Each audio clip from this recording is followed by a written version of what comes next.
see these VCs being too structured, and for good reason, because open conversation is an excellent structure in itself.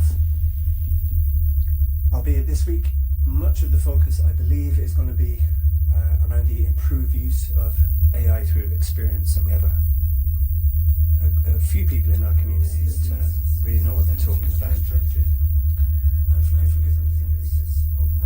I think Bavarian is going to be joining us in a while, and we're going to be talking about his app, which really is there to help us. It's kind of a central part of why we're having this VC in the first place today.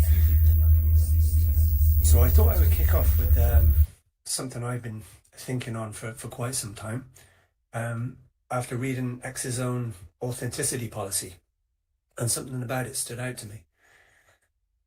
They don't really describe the problem as AI was used. They talk about inauthentic activity, they talk about spam, they talk about fake personas, they talk about duplicate content, and any behavior that manipulates our content is discovered or amplified. That matters because X also says reach can be limited when posts violate rules, or they create a negative experience, or get picked up by quality and safety ranking as sort of low quality or spam-like posts. So I don't think the issue is AI equals less reach. That's too simple. The issue is that bad AI use can create the exact signals that platforms already dislike. That same rhythm, those same polished paragraphs people are used to seeing now, the same fake certainty, the same thought leader voices, that same duplicated structure over and over again. And in crypto, that can get messy fast because it turns into synthetic conviction, and people stop using AI to support their thinking and instead are using it, I think, to outsource their voices, their research, and sometimes even their judgment. Used properly, AI should make your thinking sharper, but I think used badly, it just makes you sound mass-produced. And that's part of why this VC will focus mostly on AI pitfalls, practical experiences, and where people are going wrong. And like I say, we're fortunate to have a few members with a much, much better understanding of how to use AI effectively for specific tasks. And one or two of them will be jumping on to share their experience and knowledge with the community.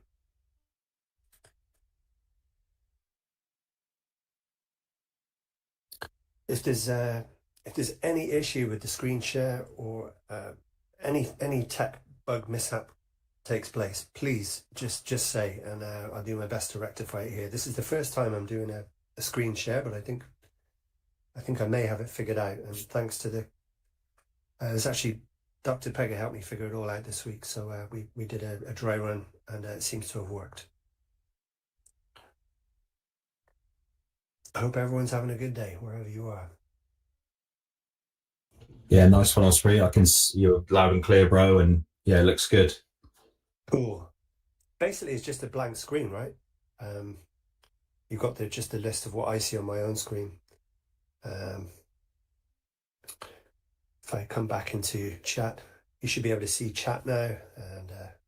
And see our stud Victor, Somi, Aid, the boys.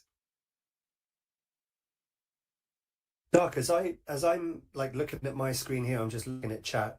Can you still see all the speakers on your end, or is it just Yes. full screen chat? Cool, excellent. Yeah, all right. and so the speakers are kind of on the right, kind of on the panel, and then in the center you've got the screen share.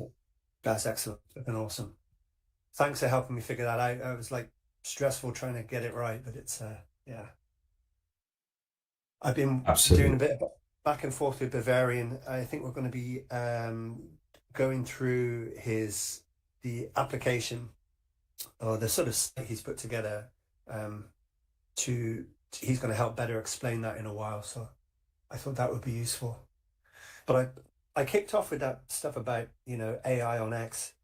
I like that my that's my sort of understanding of it. I could be very wrong, but I was just looking at it from a policy perspective. Like, I feel like when Postchain launched, so many people, well, like, we had no idea how to use AI, and we were just experimenting with it, really. I think ChatGPT was that was the talk of that year. But obviously things have changed a lot, significantly since then. Um, and I think people are using it more now, last year, and it's definitely this year, to approach so many things. And it's just such a new tech. And I wonder I wonder how it's affecting our post reach, in general, not just as a community, but as crypto in general. Um, I think maybe some of us are running aground on X policy, and seeing our reach being slightly limited. I'm none too sure, but that was my understanding of it this week. Massively. I think essentially it's an attempt to police misinformation, which I don't think's a wrong stance. I mean, Elon made it very clear when he took over X, right, that he wanted to, have community notes at the forefront of a lot of posts to make sure that people weren't being sort of led down the garden path, and things weren't presented as truth when they're actually not just fabricated. And I think it's just in alignment with those values that they have set from day one. So I think a lot of that is to do with that. How that plays out is yet to be seen, right? Like, it's kind of, as you said, it's such a new industry. I mean, I've come to the conclusion now that the whole world is using AI, whether we like it or not. So, like, you can't stop this train, and like, it's at a point now where, like, okay, so how can I use it beneficially? How can I use it ethically? How can I ensure that whatever I'm doing is in alignment? Like, how can I use it in a way where you're actually becoming productive with it, right? You're not just kind of using it like you use Google, because most people, 99% of the people on planet Earth, are using it just as like an extension of Google, right? And a lot of the time they'll get, that's where the whole AI slop thing comes from, because they do get things wrong. And, it's like, where is the truth coming from? All that kind of fear and anxiety. But like I say, at the end of the day, you can't stop it. So, it's like, if you can't beat them, join them kind of thing, right?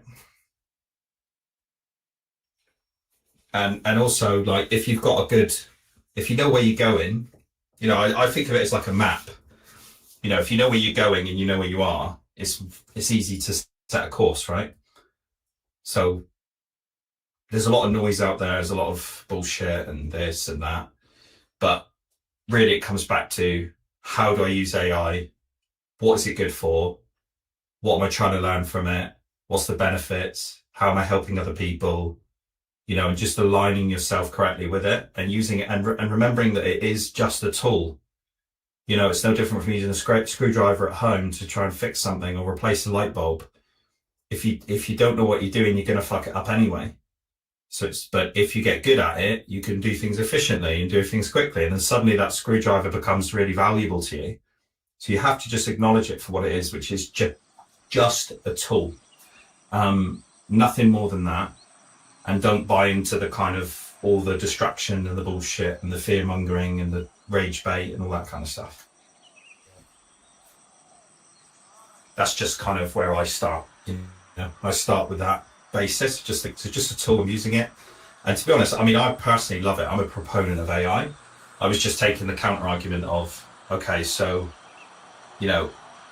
if you don't like AI, if everything is AI slop in your eyes and blah, blah, blah, blah, and you don't like the way that the direction that the world is going, really that opinion is, well, there's nothing you can do about it. It's going that way either.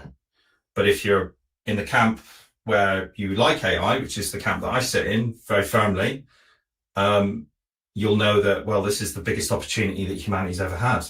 I mean, you've got instant information. I mean, if people told you 50 years ago, or even even less than that, maybe 30 years ago, just when the iPhones started coming out, 2006 or whatnot, You know, I mean, that was 20 years ago, but I'm saying, you know, a bit prior to that, when the first Nokias came out, 10 years prior, whatever, when you first, you know, you can pull out a device in your pocket that will get you instant information and you can connect with people all around the world. Even when that first phone came out, you'd be like, no way is that going to happen. But here we are. We've got drones being built. We've got they're making AI robots for housekeepers. Like, this is just part of life. Like, it's going that way now. Just technology, right? It's incredible. Like, we've been around a long time. Knowing a world that had privacy, it's a huge transition, you know. Yeah, that's such a good point. I remember paying £5 to use the internet for the first time, and you could visit AOL, and I think the BBC had a very, very, very, very early website. There's no video or anything like that. I remember paying £5 to use it, and now here we are. It's like, it's incredible. It's incredible. Incredible, isn't it? I mean, I remember even the first broadband. You know, we had broadband connected in our area. We were kind of like the catchment area, as they say in the UK back in the day, and kind of we got like 500 megabytes. I think it was 500 meg, or 500. It might have been, yeah, it was 500 KB. Sorry, kilobytes. So for anybody who knows what that is, that's half a meg, which obviously is absolutely nothing today. You could just about stream your favorite bit, like GIF from Trigon. Yeah. But that's incredible. Yeah, it's unbelievable. And it feels like yesterday, because it was yesterday. I mean, when you look at how long humanity's been around and how long technology has existed, you know, 30 years is just a piece of sand in the sandbox, right? Mm. But it seems like everything is converging at such a speed. We're going at such a hyper speed in terms of technology. It's almost like I heard there's a guy, I'm reading this book at the moment called We Are Gods, and it's about AI basically. And the guy that's talking about how it's almost like we're coming into our adolescence age or teenager period of humanity now with our own technology, where things get really we've only just touched adolescence in terms of our actual potential and technology, and this is when it gets really exciting as we go through the rocky teenager years of growing up as a humanity. And I thought that was an interesting way to look at it. When did you notice AI as useful to you? Like, what was it? The first time I came across it fully, I think it was 2022, and I was with a friend, and he said to me, I was at my local church, and he was kind of a friend of a friend, and I was talking about, he was saying, "Oh, what you're up to, blah blah blah," and I was actually writing an interesting fact. I write a few scripts basically. I'm a script writer in real life, so I do bits and pieces, but that's one of my passions. I'm just a bit of fun that I do. And I was writing scripts in 2022, and he said, "Oh, what's it about? What's the plot? Blah blah blah." And he pulled his phone out and he just typed it in on a thing. Initially, I thought he was trolling me. He was probably partly trolling me, but he was also teaching me. And he typed it into his phone, and he said, "Oh, watch." And it literally wrote a script. Of course, the script was trash, but it wrote it in like seconds. It was like, "Oh, write me a script about," I was researching Alexander the Great at the time. So I said, write me a script about Alexander the Great, blah, blah, blah. And it was like bang, bang, bang. And it just literally issued it there and then. And I was like, that's weird. But I didn't quite get it. I was like, yeah, but that's trash. There's no, my initial response, obviously, as a naysayer, as every person is when they first come across new technology, was, "Oh, that's trash though, isn't it? Like, he's printed it. There's no value in that, surely."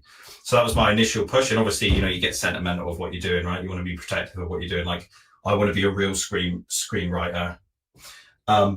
So yeah, that was an interesting experience. But then, fast forward 5 years, and AI's like you can't deny it. Like I said before, you've got to either accept that it's here or get left behind. It's fabulous. My I don't know if you call what's the AI that comes with Amazon, Alexa, right? I have our children are talking. They're using the AI to speak to it and stuff. It's uh, like we grew up with like Knight Rider. Do you know what I mean? And now our sons and daughters are using AI. Our youngest is 5, and he knows how to use AI to ask some pretty, just regular questions. Speak to YouTube, ask for something to come up. Like we seem to be interacting less with keyboards and writing. We seem to be using our voices more. The audio feature, the AI is listening to us, and I think our sons and daughters are all just going to grow up in a very, very, very different world to us. That the tech is just the time saving alone is just incredible. It's so intuitive. Uh, I think that's very exciting. It takes out so much time wastage. Absolutely. Can I just check? Is my sound a bit better now? It is, yeah, that's good sound actually. Yes, it's different, little bit. How's mine? Yes, good. Yeah, Okay, I yeah, sort of had my attention on it, so I wasn't fully enjoying speaking. But yeah, I'm with you. I'm 100% with you. I think it is the most exciting time to be alive, in my opinion. mm, I'm an eternal optimist, as you probably worked out, and a lot of people have worked out, because I just can't. What's the point? What's the point in looking at things negatively when you can just choose happiness? Um, of course, things happen and things are out of your control, and you can become the effect of things. But eternal optimism generally works out for people. Um, so yeah, I'm kind of in the camp of I think it's the most amazing opportunity. Here's the issue. The issue is, where do we go, right? What do we do with it? How do we maximize it? And my opinion, and this is what my experience has been of AI so far, just have fun with it, right? Just play with it.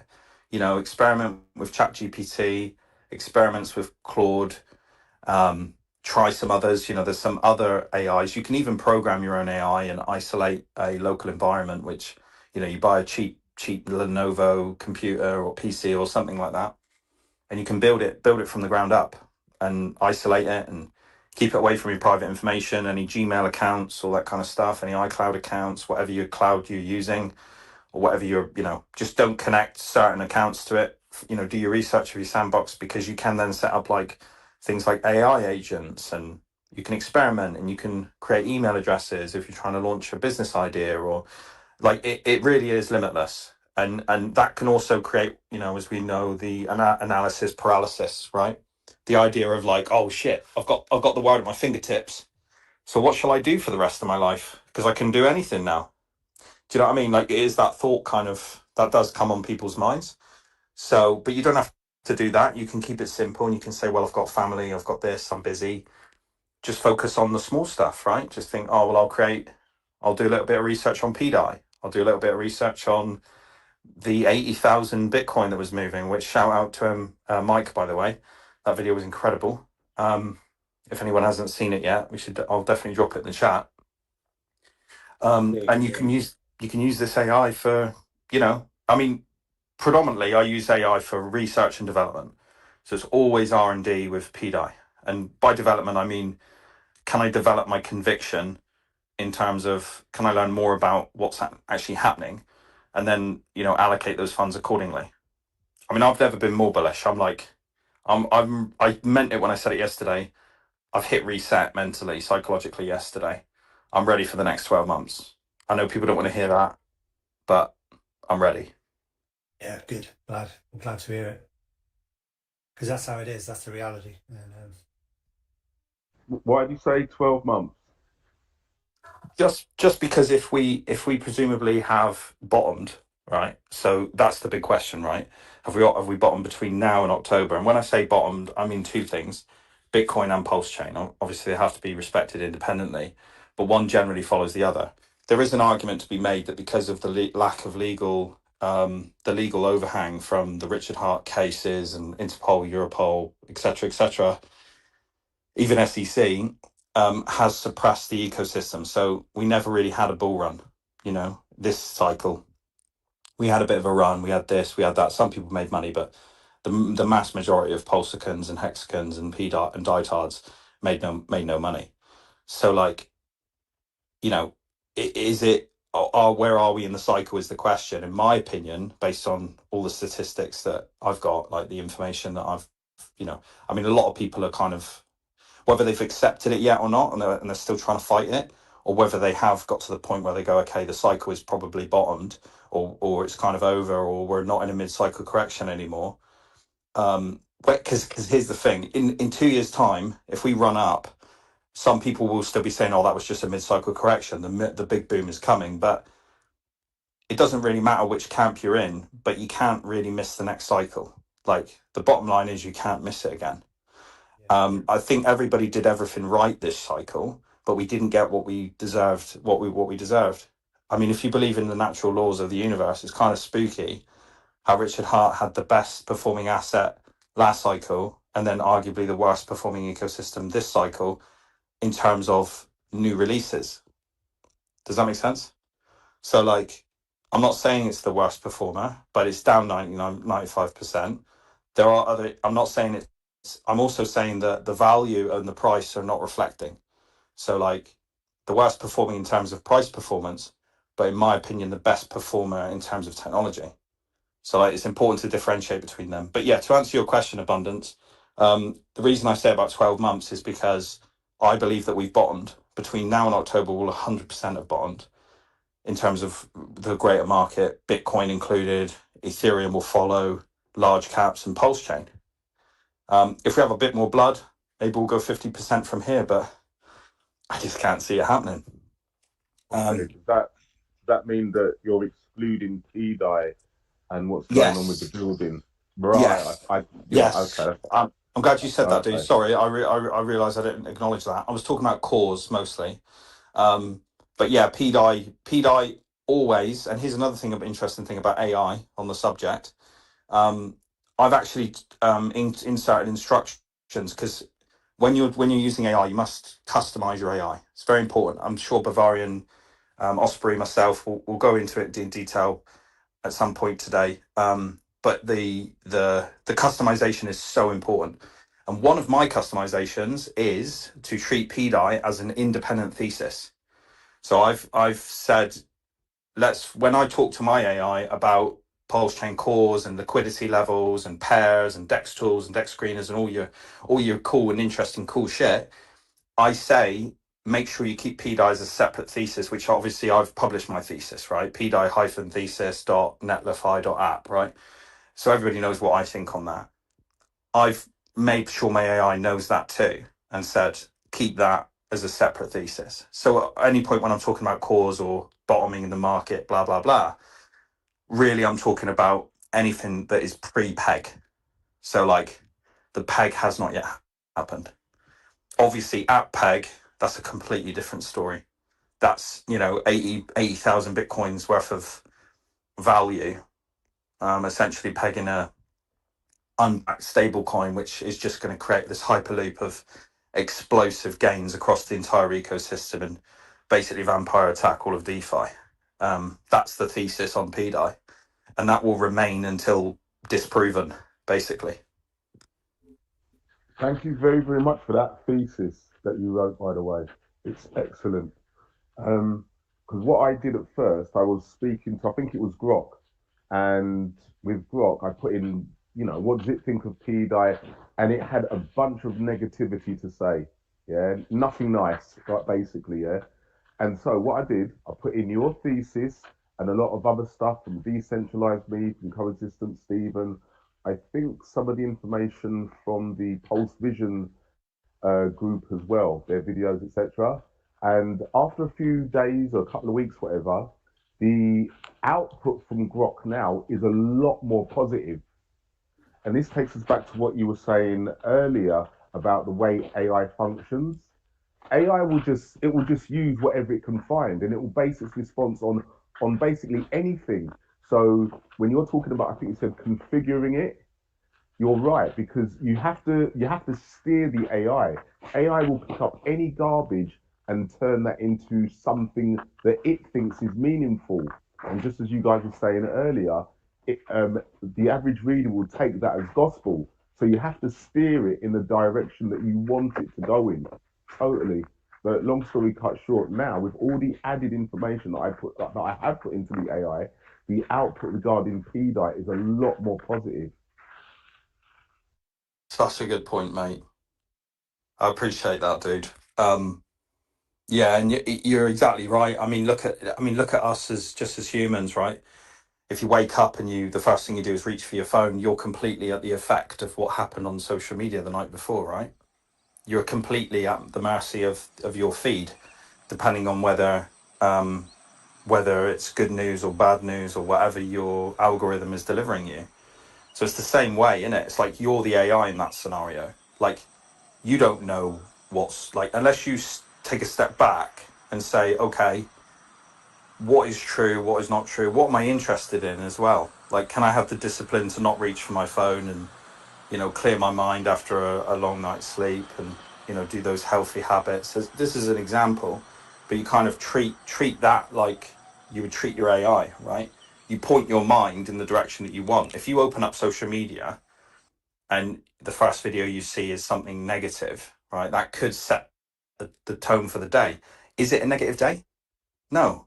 It's completely neutral, but you've fed your own information, so you're programming your own mind based on the effect of other things. And it's the same way with AI, because you're programming the AI, you're teaching the AI where to look and what to look for, because it doesn't know. It does, like you say, it doesn't know. It's kind of like completely neutral, just like your brain. Your brain is just neutral. Of course, you're shaped by your experiences and things like that, but ultimately, every time you wake up in the morning, generally, especially if you've had a good night's sleep, you're fresh, right? You're kind of fresh. Your mind is open, and it's, it can take information in. So if the first thing you're feeding it is false, right? False information, misinformation, then you're just going to be misinformed from the get-go. But you don't know that you're misinformed. That's the point. The point is you don't know that you're misinformed, because that's just the way the brain works, right? It doesn't know the difference between real and reality. You know, when you hear about these like manifestation camps and they say, or meditation, and they say, go to a happy place, go to here, go to there. Your brain doesn't know the difference between reality and what's not true. So if you're imagining a beach and you're chilling out on that, that's real. You're experiencing that in real time. As in your brain. You know in your heart that it's not real, right? But your brain doesn't know the difference. And really, it's about weaponizing and protecting your brain, protecting your mind, and protecting your AI as well, because the personalization, you've got to understand, right? Another way to look at it is your brain is like a supercomputer, isn't it? Because it is. Nobody argues, oh no, it's not a computer. Well, it is. It is, because it's sending information, no different from like a computer is sending information. And what's happening right now is really humans are using their brains to connect with AI, and AI is feeding the brains. It's like this reinforced loop across them, and you've just got to be wary. All you've got to do is just proceed with caution. It's all you've got to do is tailor your experience. No different from tailoring your social media, right? If you've ever cleared up your social media feed and unfollowed like negative accounts or people that you went to school with who you don't even care about anymore, this is an example, like a real life problem. Or you've ever like followed like positive accounts like Power of Positivity or this person or blah blah blah blah, and you've tailored your feed, you'll know that experience reflects in your reality, because you're feeding your information. If you think that the world is rainbows and daisies, and I'm not saying be detached, but you'll start seeing rainbows and daisies. It's just programmed. It's just the way it is. Your brain will connect patterns, and you can start there. And it's the same way with AI abundance, exactly as you said, dude. You've got to you just got to tailor it, and it's very interesting what you said about Grok, because Grok is almost like the most used AI, especially from a cultural perspective, because I was reading that more people are on X now and active on now than Facebook was at its peak. which I thought was interesting. So you've got more people on following a billionaire who's sending us to space. You know what I'm saying? Which is very interesting. It's just kind of like the culture is shifting, like everything is shifting in different directions. And he's very bullish on AI. I mean, as you know, he's got AI companies and his cars run off AI. I mean, the Tesla alone isn't even a car. It's basically a computer on wheels. It can literally know it's absorbing so much information and analyzing so much information. It can actually fix itself. It's a computer that's aware of itself. It's mental, absolutely mental. So yeah, Osprey, don't get me started on AI, bro. It's technology. I can talk for hours. So it's good to be here. No, that's the purpose of today. It's good. It's good to learn. Some of us are very, very new to it, and some of us are really rather experienced, like yourself, Stephen. I think too. Bavarian, obviously. Nine Iron seems to have a very good grasp of it for data gathering. Another thing about AI is that even though it appears to be doing its own thinking, it's actually not. It's just processing.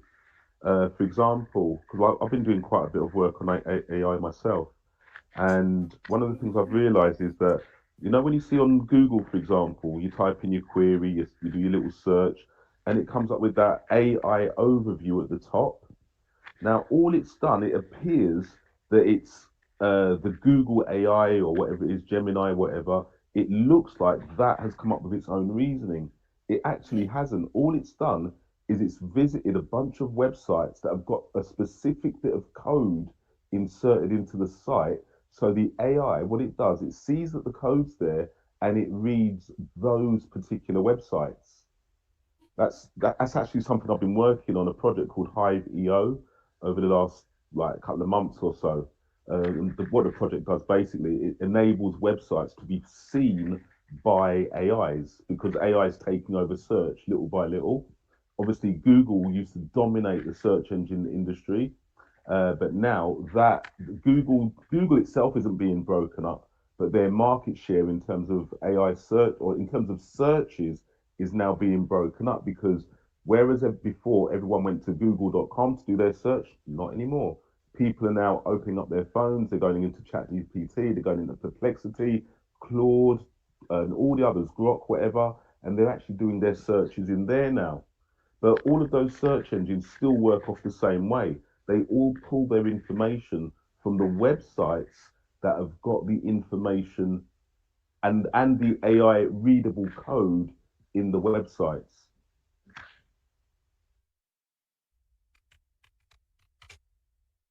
That's so true. I think now I don't think I've thinking about it now. I can't remember the last time I used Google. So that's very interesting. Again, it's not the AI. Obviously, there's a lot of well, not it's not exactly thinking. There's a lot of processing being done with AI, especially when it comes to making graphs, making images, and all this other wonderful stuff it can do. But in terms of pulling information, it's still pulling the information from websites.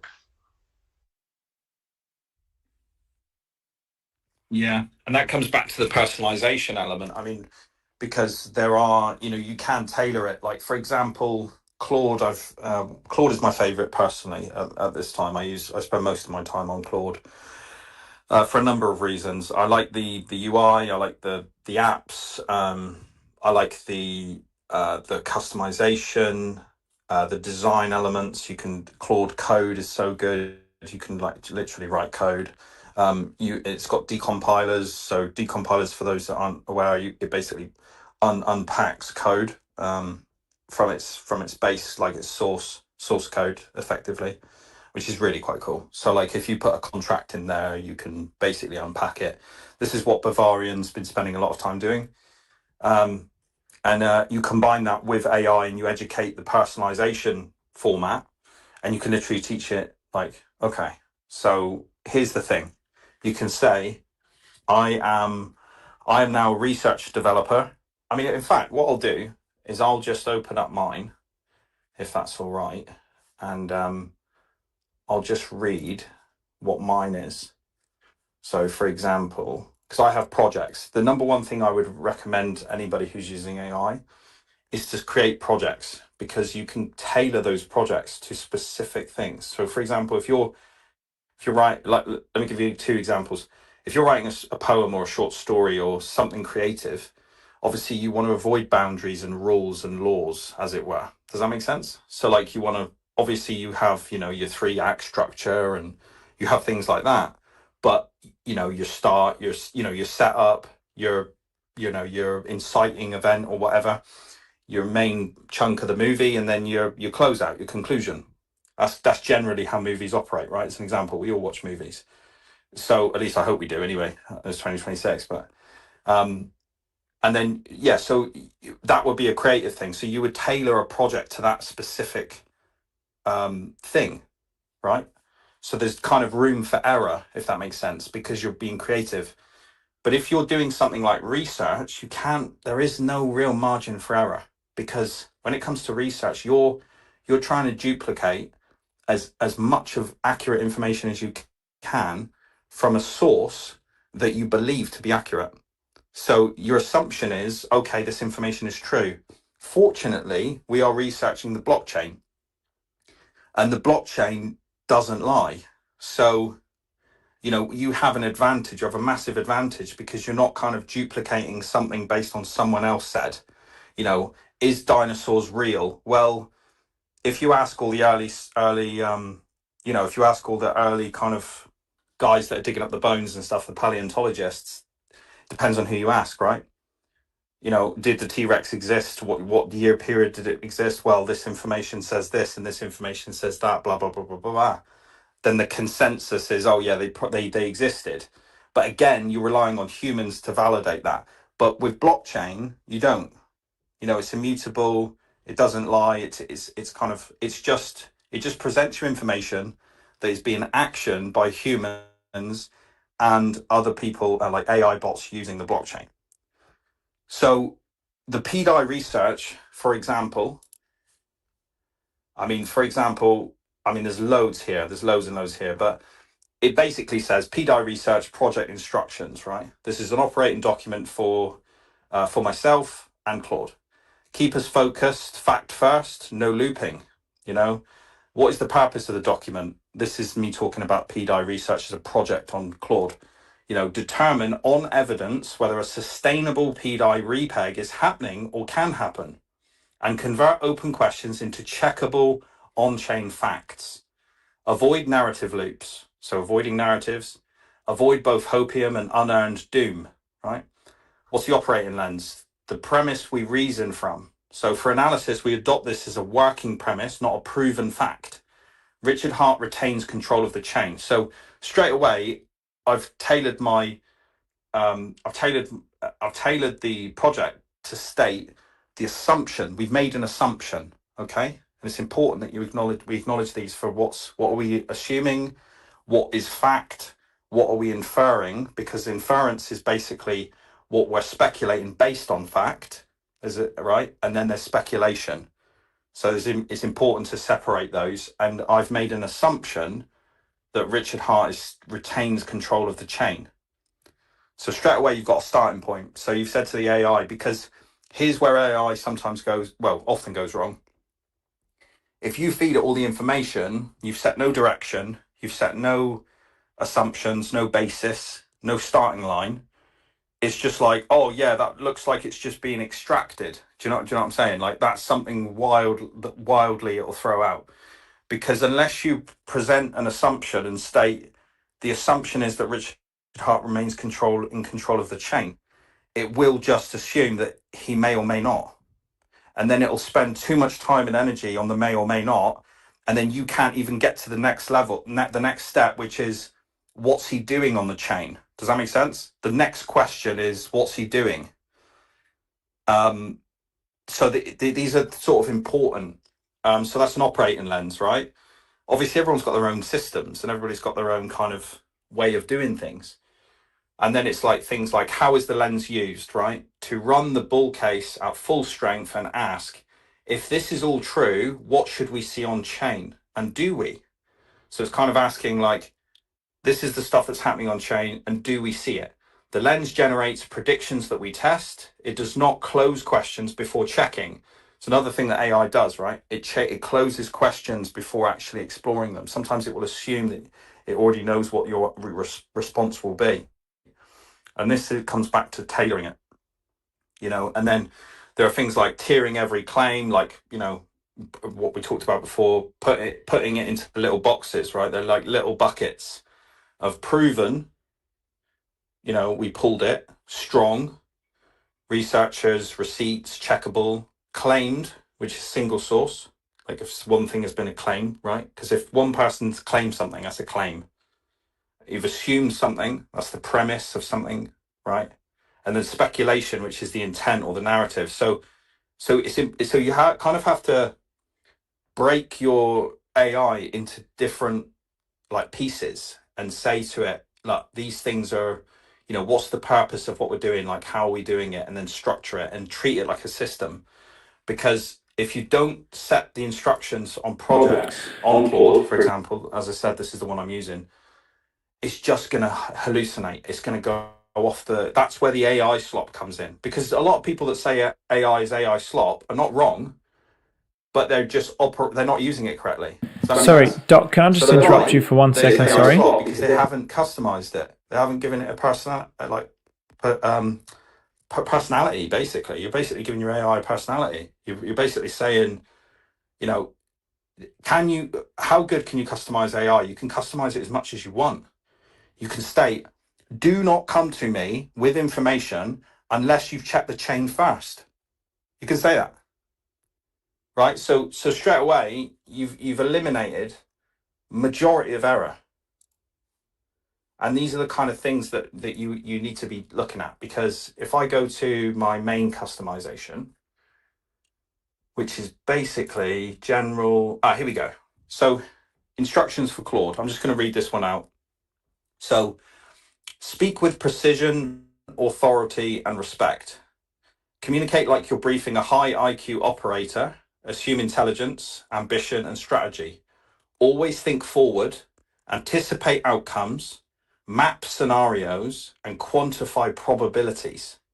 Maintain composure, tactical, analytical, encourage, never patronize, always seek to teach. Think like a technologist or investor, hybrid, data-driven, probabilistic, use game theory for crypto, business, and life strategy. Include outcomes and probabilities. Prioritize sovereignty, realism, and clarity over theory. These are the sort of things like deliver in a tiered format, right? Top line, decisive insight. Breakdown, logic and reasoning. Always give logic and reasoning for everything you present. Outcome, probabilities, timing, alpha move. Avoid certainty. Treat conversations as joint operations briefings, right? Keep it efficient, peer-to-peer, collaborative. For all topics, begin with fact grounding. If the subject involves current events, markets, health, law, or geopolitical claims, verify only using top-tier sources before modeling or answering my questions. Clearly separate confirmed facts from inference and state confidence levels for probabilistic outcomes. So that's a prompt that I use, and I've shared that with coexistent Stephen, and I'm happy to share it with anybody else if anybody wants it. But yeah, it's massively cleaned up my AI, because now it only comes to me with those things, right? It only operates via that lens, and it doesn't hallucinate. And when it does hallucinate, it'll catch itself. So you'll see it on Claude. It'll say, sometimes it will say the user has asked me to verify this, and then it will say it in real time. And it will say, I've come up against this, but I've made an assumption here. I'm going to change that. And what it's doing is it's operating within that criteria, and you can see it in real time. So it gives you a huge advantage. And again, this is probabilistic. We're talking about probabilities here, guys. That's a huge mindset shift in crypto. You have to think probabilistically. Do you know why? Because Richard Hart is thinking probabilistically. And if you want what Richard Hart has got, which is money, maybe not the Interpol case or the Europol case, but that comes part of the territory, right? If you want the money and you want the success and you want all that kind of stuff and you want to help your family and you want to become rich, you have to think like the people that got there and that are ahead of you. So he's thinking probabilistically, like billionaires, millionaires, billionaires, they're thinking probabilistically. Not always millionaires, but mostly billionaires. It's a different kind of level of think.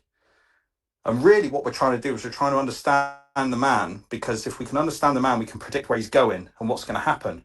And then we can position ourselves for that. It's like getting 99 refers to it as getting like going to where the puck is moving, right? Like going to where the puck is going. Because if you can get ahead of things and you can get ahead, like, and you can think probabilistically, it'll also help you with your mental health, because crypto can be very intense, and sometimes it can be like, oh well, it's not happened on the 7th of July, so fuck it, my life's over. And it's like, yeah, but that's you're thinking like, that's kind of like, you put so much expectations on it. You haven't used probabilistic thinking. You've looked at it from an absolute like level of thinking, like either it's on or it's off, right? Either I'm rich or I'm broke. There's no in between. Well, that's not really how life works. Life works probabilistically. What you should be thinking is, at some point between today and probably this day, I'm either going to be proven right or I'm going to be proven wrong.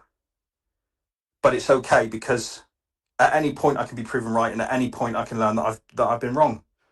And just enjoy that process and enjoy that journey, and use AI to create a probabilistic framework, because you can even change your mental framework as an investor. It's not just about pDAI. You can attach this to the lens of the way you view the world, and you can really change it, and you can help cultivate your own identity. It's fucking mental. Like, the opportunity is crazy if you know what to do. And so yeah, that's just some thoughts that I've had about customization and personalization, because yeah, the world's your fucking oyster. The world is your oyster, and you have the massive opportunity. And you know, what better than to be learning this here at the bottom? Do you know what I mean?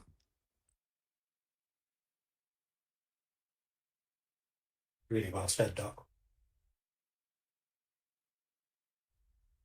I was thinking you were talking about you haven't used Google for a long time, and you have tailored your AI of how you want it to behave, just through experience and refining it. It always struck me that Google search would be quicker to present scams and problems, copycats, and all the traps and pitfalls we run into. But you can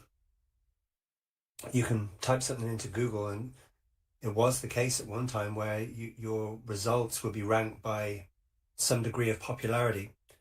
It would infer that somehow what was popular was true or had more truth to it.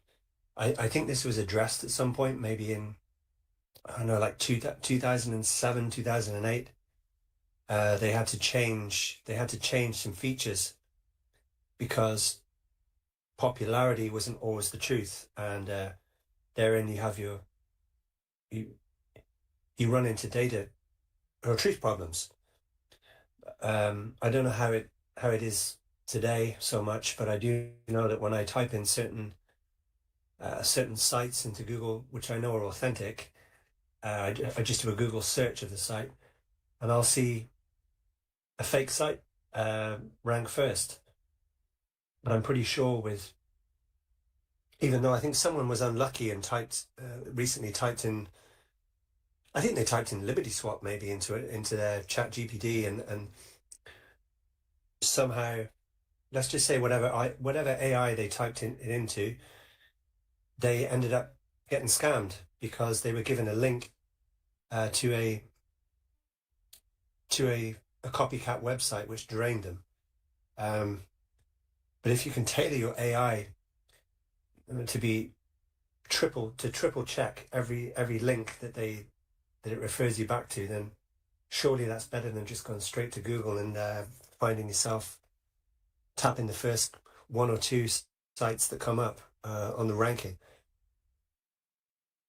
So, like, using AI for being doubly, triple conscious, security wise. Maybe we I'm sure you do that. I'm sure you program or tell your AI to be extremely careful about what it sends back to you in terms of links, etc. Osprey, what you've just said there, 'cause I actually make apps and WordPress plugins using AI. And And what you've just said is a great idea for an app or even a Chrome extension, which is they're probably out there already. But the way you've just described it is flipping perfect in the sense that something that checks to make sure that the websites you're visiting, and you could, turn the crypto or blockchain into a niche, a Chrome extension that double checks, triple checks, however it's going to check to make sure that websites you're visiting are actually legit. That's a great idea. Well, you're the computer guy. I don't have time for it, but you should take the idea. If you can program and do things like that, you should run with it, and it would it would help people. It would definitely help people like myself and others, and all it would Yeah, help us all, you know. yeah. I might, make mention of that in the group at some stage. Maybe it could be Yeah. something that we could work on collectively. Maybe, yeah. I think like the more we do this stuff, the more we do this stuff, the better we educate each other at the same time. Everyone's at a different stage of the journey, but what I do see, like experience wise, but what I do see is that anyone can get scammed at any time, and it's the little things that get us. The small things catch you by the heel.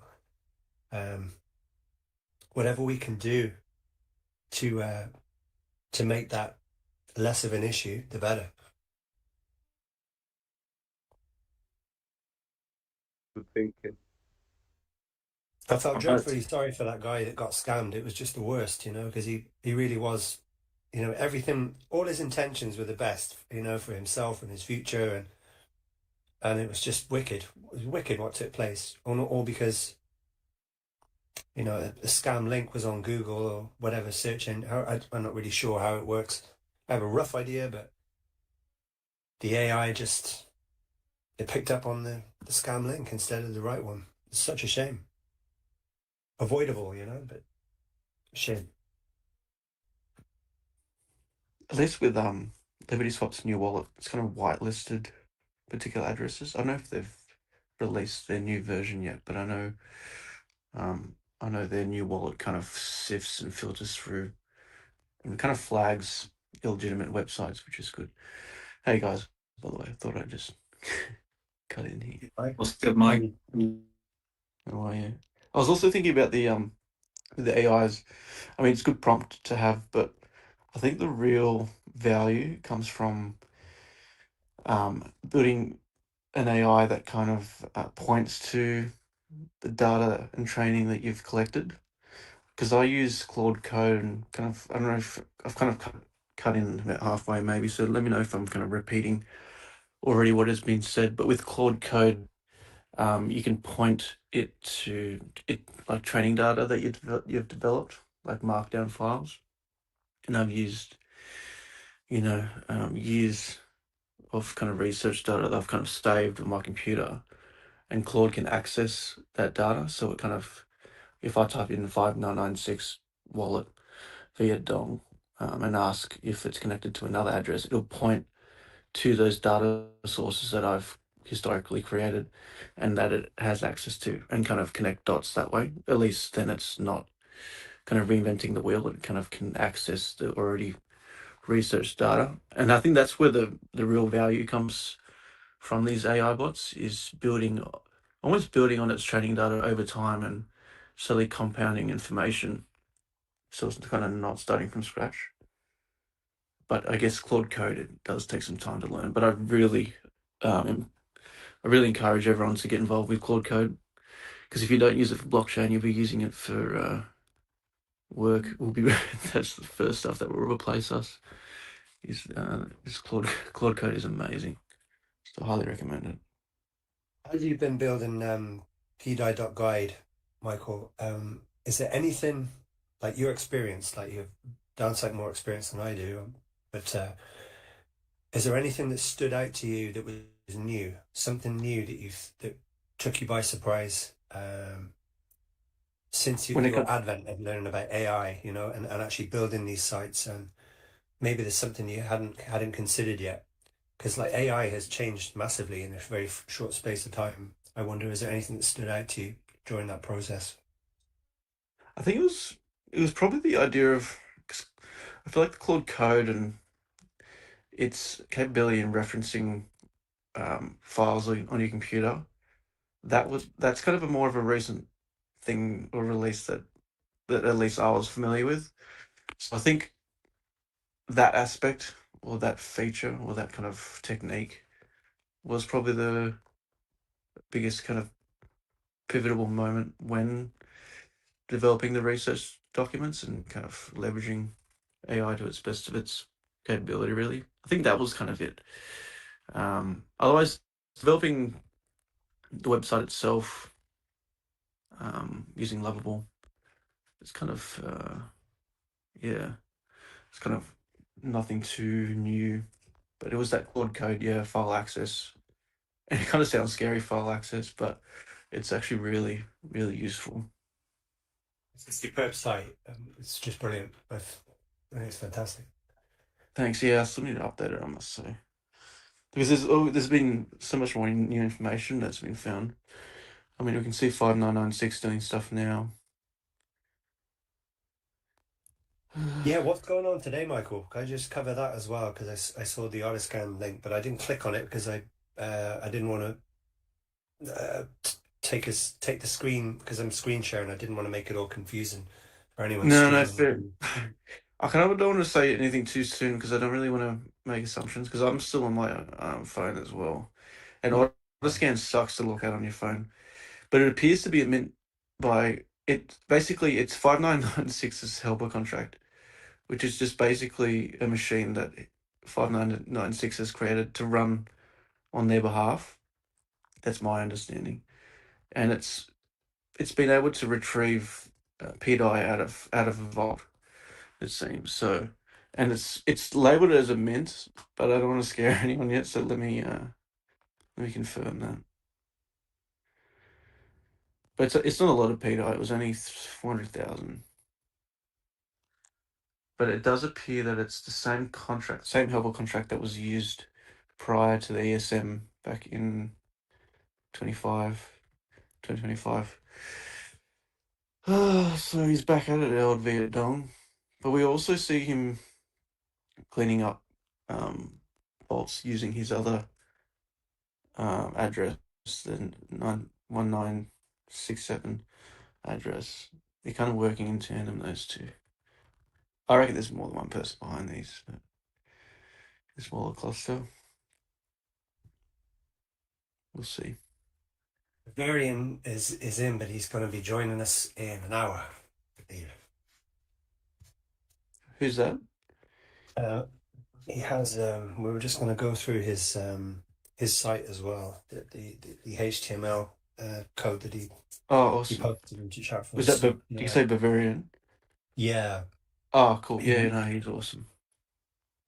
Yeah, he's a good guy. He's there's a lot more layman's terms from him, which is nice. You know, he can do the code side, but he's good at he's just good at speaking layman's terms. He's very as well. articulate.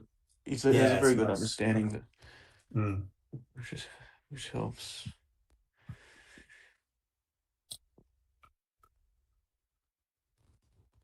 Yeah, I'd like to get more clarity around what Viet Dong is doing at the moment.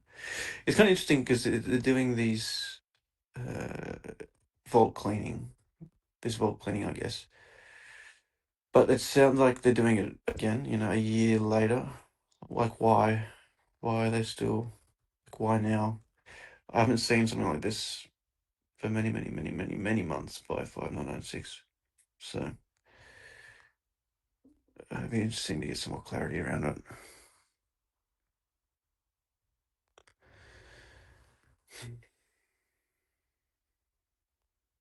Well, this is the big question, Mike, right? So, like, why is he, if he's extracting, why is he also helping? Well, exactly. Why is he deploying reserve protocol contracts on the chain? Why is he, Here's this infrastructure. Dude, totally. And this is the question, right? And this is why, like, if you're right in the middle, if you're bang in the middle of undecided of whether you think pDAI is a scam or not, or it's the biggest opportunity to get to $1 and you're going to be richer than your wildest dreams, right? if because it's a pendulum, right? If you're either in one side of it or the other, essentially, because people are often sort of oscillate between the two. But my argument is, if you're in the middle, just consider that, just that alone. That is the only thing you need to know, really, because it's lopsided in favor of the bullish case than it is the bearish case. What the haters and the negatives can't handle and they can't beat is that matter of fact. If it is extraction, why is he also helping the chain? And this is the question, right? People could say, "Oh yeah, but it's all kind of like reload he's scam.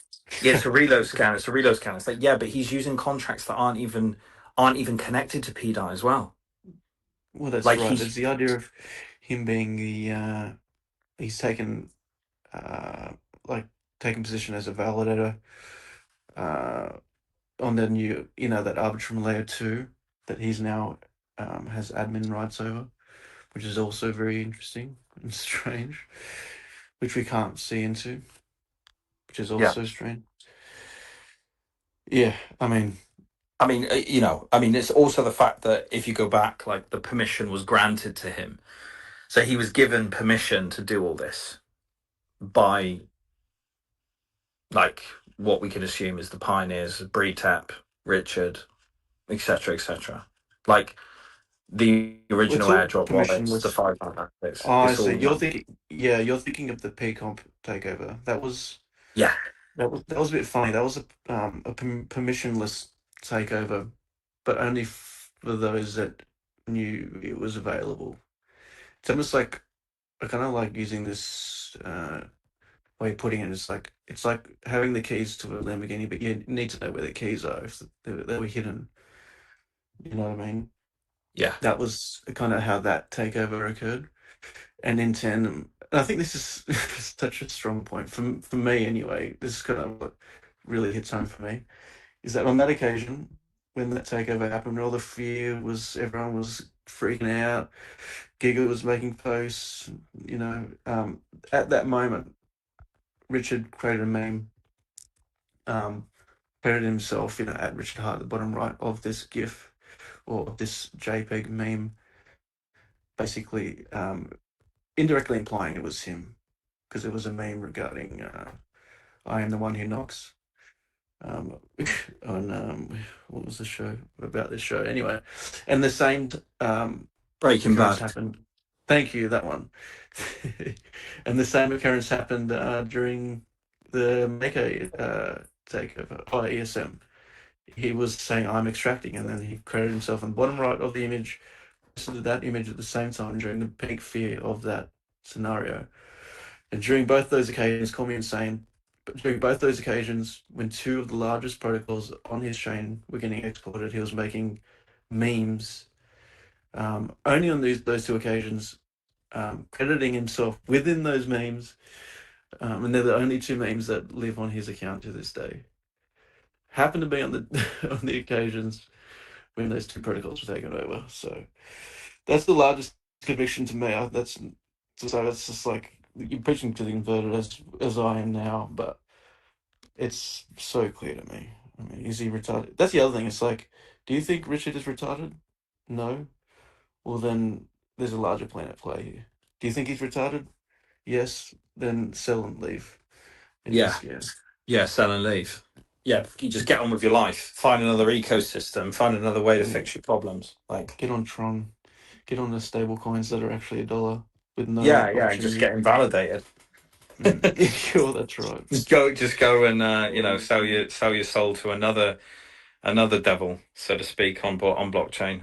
Because you're it's like the lesser evil, right? It's the lesser evil because either way you're part of the system. Either way you got to try and play games. Either way you've got to try and accumulate wealth and play the game and keep the money and multiply the money and then keep it and know how to hold on to it and all that. Like you're going to face the same problems. Like the only thing that you're changing by changing the ecosystem or quitting crypto and altogether is you're going to have to replace it with a new vehicle. You've got to find a new vehicle, a new person to believe in, a new investor, right? People who were living it, people who were investing in Apple were investing in Steve Jobs. So you've got to find a new founder. You've got to find someone new that you think are gonna, their business or their company is gonna explode, and you're gonna make an ROI of 1000x or whatever it is that you're after. You've got to replace Yeah, that. exactly. And it takes years and years, well, in most cases, years and years of research, trying to find basically hidden value where it hasn't been realized yet. Finding value that people haven't found yet, getting in early. That's what this is, really, isn't it? So, Yeah, and it takes years and years of research, and it's very difficult to do this is to it. finding something like that. You know. It's like this last market, is this last market is like, if you look at it like you're betting on the fastest horse, right? You're at your horse at the horse racing, you're making a bet. You want to win, you want to make some money. Like, that's really what investing is. You're trying to find the best horse that you can bet on. And last cycle, well, this cycle, we'll call it this cycle because it's kind of, although it's over, it's still kind of like we're still in the after effects of like 2020 3 to 2025, shall we say. We're in kind of like the end of that cycle where we begin the new one. Like this cycle that's just ended, like you could argue it was a false start, right? You could argue that the gun went off but Well, then it got yeah, cancelled, or like we didn't get the chance to see Richard come out the gate like steaming, right? Because the you're, most disappointing, quote yeah, unquote, ball run that we've had. just the event got called off and we've got to sit tight and wait for the next one. Like we could come back next year, kind of thing. Yeah, it's good to have it. Yeah, it's difficult to do with consumer sentiment at all-time lows. The lowest it's been since data was released. ISM also at extreme lows. It's a real shame, truly. But I'm hoping that it kind of retraces just Yeah, as much as kind of how disappointing it's been, how much depression there is. I hope it's equally translated towards the upside, right? totally. Equal. What's the phrase? Equal reaction. Equal. What's Equal the opposite reaction. Yeah. Thank you. That one. Yeah, that's Yeah. what I was saying, dude, about Richard Hart. Like, it's kind of, or it's almost poetic. You can't really have the best performing coin of last cycle. Sorry, the cycle before last, and then do really well this cycle, right? It just feels like the universe is not going to let you get away with it. Surely. Everything's looking just way too inconsistent. As I said, Hex pristine product in terms of functionality, hiring the best lawyers in the space, those of which Elon and Trump used. Do you know what I mean? And then seeing protocols like this get taken over by Vietnamese children. It's Yeah. not consistent with the Richard Hart that we know. No, and I mean, and it's not even just philosophical. I mean, it's just mathematical. Like you can't, what goes up must come down. Like it's just a law of the universe. Like Well, that's yeah, you so cannot have a true. 10,000x and not fall, a 9,900x. You're just not gonna. It's not gonna happen. Like air resistance is real, gravity is real. Like you cannot. It has to happen in markets. You can't get the bull without the bear. You can't get the bear without the bull. Like it's just the reality of the laws of the universe, and that transpires into markets with numbers. Yeah, and I think the fact that because we're talking about, I forget, was it Somi who was talking about his recent video. He was talking about as if when it comes to pegging, the bearish version of that is like, why would he give money away like that for free? But we saw him do that with Hex. And let me explain. When Hex was incepted, prior to that, there was the idea of that meme, where the ETH go, where the ETH go. Yeah. What was the process called when basically everyone gave up ETH, he himself gave up ETH, and then he basically just kept buying it up. He kept buying up the Hex chart to achieve the 10,000x, leaving everyone in huge profits. But because he pushed the price up so high solely, we saw an equal and opposite reaction down on the other side, right? Because it was such an artificial price increase, because he gave away that value to all these investors that are, selling on his head now and calling him an idiot. Yeah. But yeah, no, the reason I'm saying that is like, yeah, I think the fact that he put so much in with that extra ETH that he had, I think we're paying the price literally as we speak. Literally, yeah. It's just a hangover after the great night out. You can't get away from it. Yeah, that's true. It's kind of like artificial euphoria, isn't it? Really, It with can some be viewed guys. as buying followers, though. Yeah, it was. There was definitely a plan amongst it. I mean, he definitely won his cult following from it. I think, yeah, I think it was definitely it was definitely not a nefarious. It was kind of intent. I think it was very magnanimous. He did it to kind of enrich those who believed in him at the beginning. Yeah, But then it kind of indirectly resulted in what we're seeing here. And then because he developed 4 other tokens, we saw the value that was once just in one token, X. We saw it kind of split into 4. And then that's what's also making this ecosystem look down further than what it really is, because the value that was once stored just in Hex has kind of was divided amongst his extra 4 tokens, 5 now with ProveX. So I think that hasn't helped with how things are looking. I mean, if we, it'd be nice to add up the market cap of his current ecosystem and compare that to see what that would look like if it was just in Hex, to see how much we're actually down. But because no one really anyone new knows about us, right? Since the last bull. So yeah. Which is exactly, that's our advantage, right? yeah, exactly. Yeah, well, that's so true. I think exactly. You're talking about the equal opposite reaction. I think that kind of edge that we have being in this ecosystem, we know why the charts are kind of looking so low at the moment, because of the tokens he's produced and the blockchain that he's produced, dividing the value across each of those tokens. So it's been a long ride. Yeah, big time.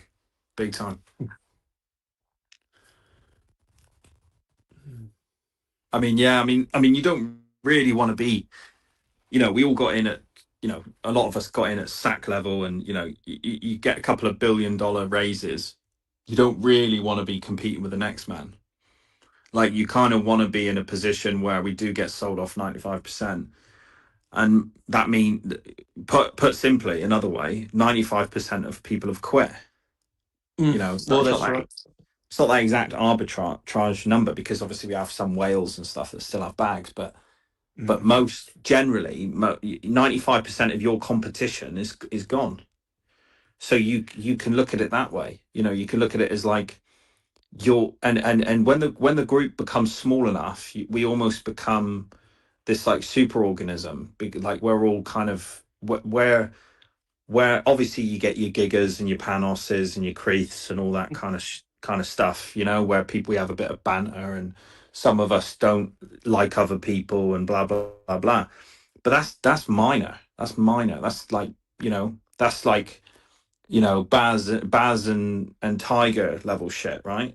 Do you know what I mean? It's not big. It's kind of, it's just a bit of fun, right? But we generally, anybody who's left here, we've almost become like this super organism, like the first cell in the ecosystem of the organism that's going to kind of, we're going to be selling to the next guy, right? But preferably at the top, because we're the first movers now, because 95% of our competition have gone. So our competition is the next 95% that comes back, which aren't going to be any of the people that have already left. Some people are going to laggard. You get your 10% or your 20% of the original OG guys, because they've still got bags and they think, oh yeah, he's come back. Oh fucking hell, I made some money. I do. I'll ape a bit more.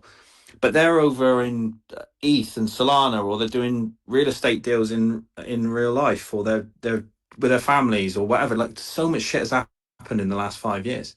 They could be anywhere doing different things. And so the new guys are the people that are coming in that we don't know, who don't know Richard Hart. They don't know the history. They don't know the stories. And and that again, like you said, Mike, is kind of, you know, that's kind of what we've got to look forward to, because that is our advantage. So, you know, Yeah, it's so true. It's so much smaller now that the price chart's so much easier to move up as well, right? Which is another kind of value prop. Hello, everyone. Hi, sorry. G'day. I just want to add, in terms of competitors and so forth, we included the people who know about Hex and Richard Hart, but who hate it, and are sidelined because they hate Richard Hart, and then they'll come in purely because of green candles. I think there are another cohort of people which might be relevant here. And also, So I true. think, I think with Metcalfe's law, like basically, my understanding of it is your price is basically the square of your price multiplies basically the square of the number of people that come in. So if you want your price to go 100x, you need 10x as many people to come in. So essentially, what happens is if the number of people in the network goes from 10 to 100, then your price will go up by 100x, or it would be 10 to 110.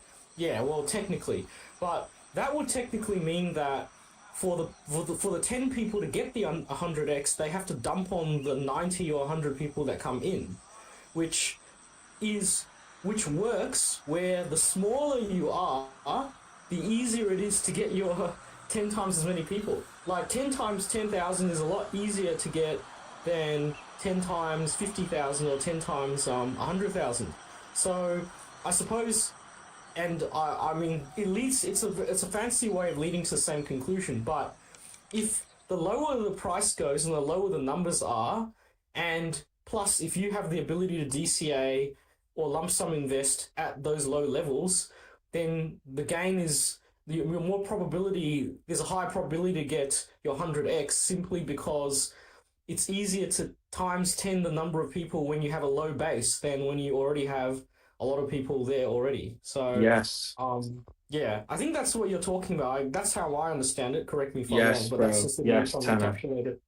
Totally, dude. Totally, and you're getting me bullish. I'm bullish, and it's so true. I mean, it's so true, dude. It's so true. I mean, it's so exciting because this is the game, right? This is the opportunity. Because if you said it yourself, right? I think originally, if I remember correctly, my math was about 200,000 people. I think it was about 200,000 active wallets in the beginning. And I think we're down to now somewhere between 5 and 15,000. So there's your 90 to 95% of user base down, right? So now you're measuring from 10 to 15,000 to 150 to 200,000, right? Which is what you're talking about. That's your 10x to your active users, which 100x is the price. So we are reflective of the, like you say, like users and price can be looked at similarly in the sense of if we're both down 90 to 95%, you now are looking for the next 95% to come in. And that's weather in the storm, right? That's like you bolting down into the underground and just waiting for the storm to pass while everybody's getting fucking thrown out the ecosystem, or they've already left. You're battling down the hatches and just fucking locking in and saying, I ain't going nowhere. This is the holy land, right? I'm staying here. Because I know where people are going to be coming later. Like you're anticipating the future. So very exciting. Yeah.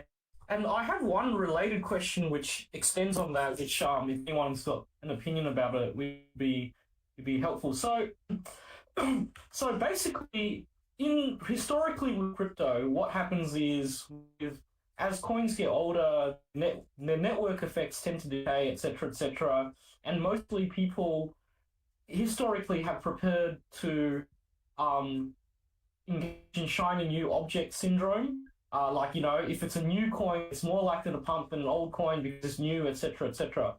And then I think Somi said something along the lines of, given given that the existence of pump fund, this may not be the case anymore, because instead of associating new coins with new opportunity, people will think new coins as another opportunity to get rugged. So I'm just thinking, like, I don't know what the sort of the sentiment is in this group, or what it is, but do you think that Hex might actually have more, or pDAI or whatever Richard Hart ecosystem coins might actually have a better than expected second cycle effect, because people are like, instead of thinking, oh, I'm going to buy the next bonk or the next SHIB, etc., at least I know with the Richard Hart coins that they're not going to rug, I mean, obviously the price went down, but they're not going to no one's going to like dump 99% of the supply on you in 3 minutes or something. Like, would that in itself be now considered as a factor for a better comeback, because people are now associating old coins as trusted versus new coin more than they associate new coins as new opportunity? I'm just trying to test what people's thoughts are on that one, on that sort of school of thought. May I answer that one? Yeah. Yeah, go for it, right? My answer is going to be around the house a bit, but it's something I've been thinking about, listening to Tanner's last question, the question beforehand, and a few of his observations about our ability to basically rocket based on ratios. Okay, I think that's what he was getting at essentially. You answered him very well too. I looked at X the other day, and I saw Liberty Swap. I think it was Liberty Swap who posted. There's a bit of outreach about how to improve pump tires, and some sort of a little bit of insight as to how it's perhaps not working out the way they imagined. And they asked the community, how would you change it? And there's a lot of interesting answers. But I think Tanner may have hit the nail on the head here, because people liked tried and tested. And I think people do come back to it. And one huge factor in this, you look at these pump tires or pump.fun sort of platforms, the communities aren't really there. Everything's so fleeting, and it really is true PvP. It seems here in these tried and tested communities, and I would absolutely say DAI is a tried and tested community at this stage. We're in a huge bear market on a chain that has been subject to SEC. That case, that I think to have that case in a bear market was just unbelievable, and the fact that we've seemed to have survived it, and here we are, is testament to. It's really testament to community as well. So I was looking at some stats the other day, and looking at where, I think it was like 90 days, basically 90 days of price performance. And it's difficult, like you shouldn't be, I'm not trying to compare DAI to cores, and that I said it then, I said that, like, there's no competition here. I'm just saying, look at where the energy is. And it's that tried and tested energy, community. Like DAI, over 90 days, like DAI was up sort of 60%, while cores are down sort of anywhere between 10 to 25%, whatever the stat was. I think ProveX was down 40-something% over the same time period. DAI is just up. It looks the strongest, and I think a lot of that is because the community is the strongest. And it occurs to me also that we have community members like yourself, Tanner, like Michael, like Doc, like Bavarian, like Nine Iron. Sorry if I'm missing anyone out, but I think a lot of you are in part responsible for this community growing stronger, because your research is great. And the network effect of that is that other people who may not understand it so well see this data and just build upon it with their own, their visual takes, their memes, their jokes. Everyone, it seems to me, everyone is talking about DAI. That's the impression I get. I think the footprint is huge, and I think a lot of you guys doing the research are very much responsible. You're like the origin point of that. And it's a lot of things that are, you can, if you take the time, if you take that couple of weeks, and I mean it, a couple of weeks, you take that time and you look at this research and you verify it for yourself, you feel a lot better about things. It alleviates a lot of stress. I just think, I think the bottom line, the quick turnaround communities are extremely short-lived. The bonds aren't there. That strength and that communication isn't there. When people are together, like on a VC like this, we're all talking to each other. We're encouraging one another. We're talking about the good things and the bad things, but we're connecting. And that is a hallmark of tried and tested communities. And I would really like to think that next 95% of people are going to see that. And I think it's very, very attractive. In a human sense, it's a very, very attractive thing. People are attracted to people. People go where other people go. And especially when they have a strong community, one that they can tap into and engage with. And I think we're doing a tremendous job. I really do.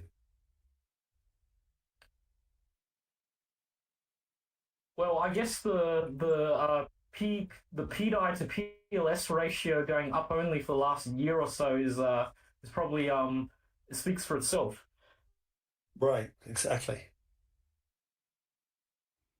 Yeah, because the beauty is the numbers don't lie, because they tell you where the market's headed. It tells you also where the market is. It can kind of tell you about market share and stuff. And Osprey, you made such a good point about community, because I mean, look at something like the World Cup right now. I mean, the World Cup is absolutely taking over, like in terms of mind share, and it's bringing millions and millions and millions of, well, billions really, because there are literally billions of people on the planet, and everybody's kind of, even if they're not actively going to games or watching it on TV, they're talking to somebody or hearing about it, or it's in the air at the moment, like it's in the mind share.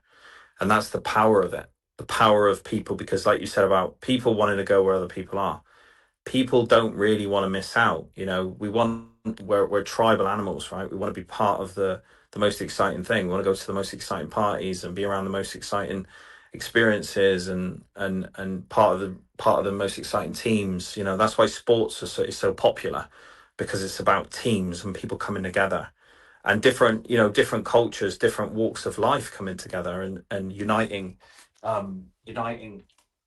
together as one unit. So it's kind of like people love to be around people. I love that you said that, Osprey. It's such a good way to articulate it. And it's product market fit. I know I've said that a few times before, but community is central to product market fit. It's I think it's really one of the, it's one of the central components. If you want something to be successful, to have a community that's, especially one that's been refined over time, and I surely think we have been, to have that is it's a blessing. Yeah.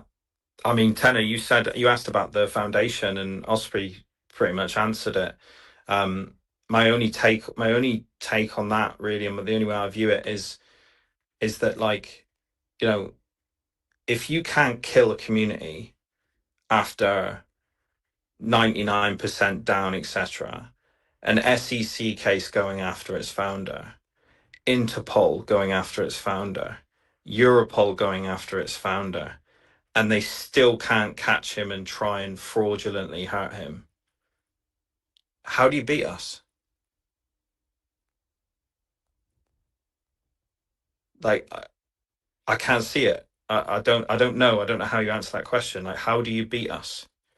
You can't beat us. Like, I mean it when I say, like, you can't beat us, because we're not quitting. We don't quit.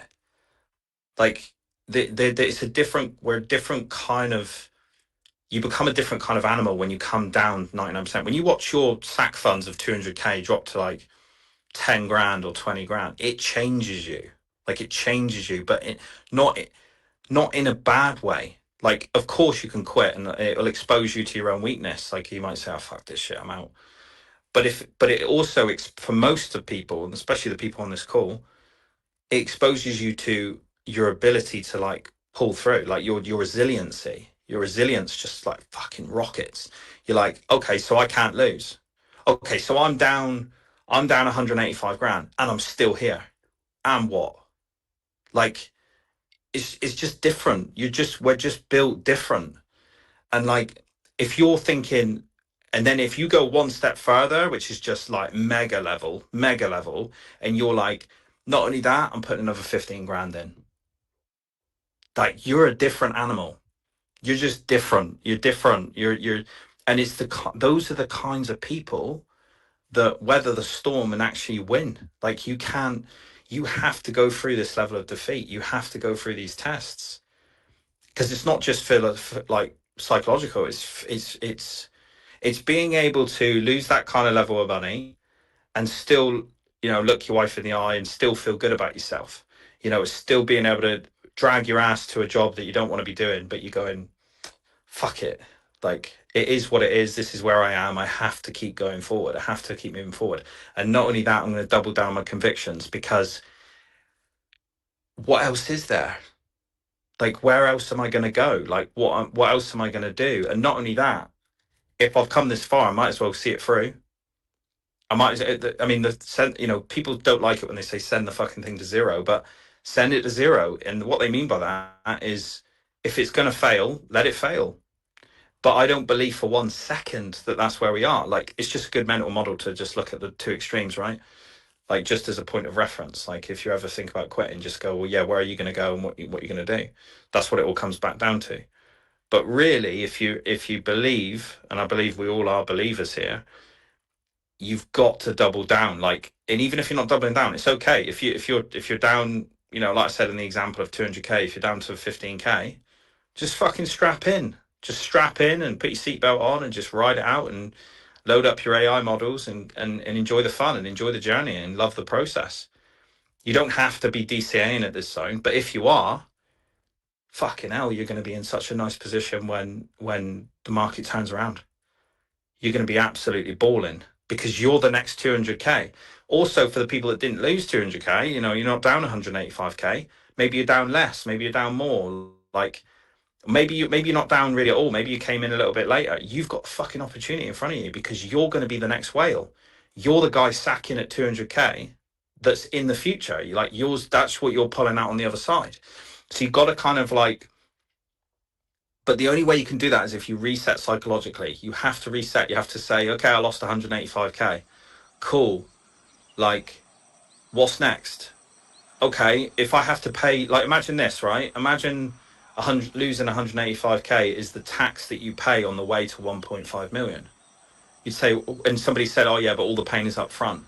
You know what I mean? Like, some cosmic force said to you, or in hindsight, you looked at yourself in 5 years' time or 10 years from now.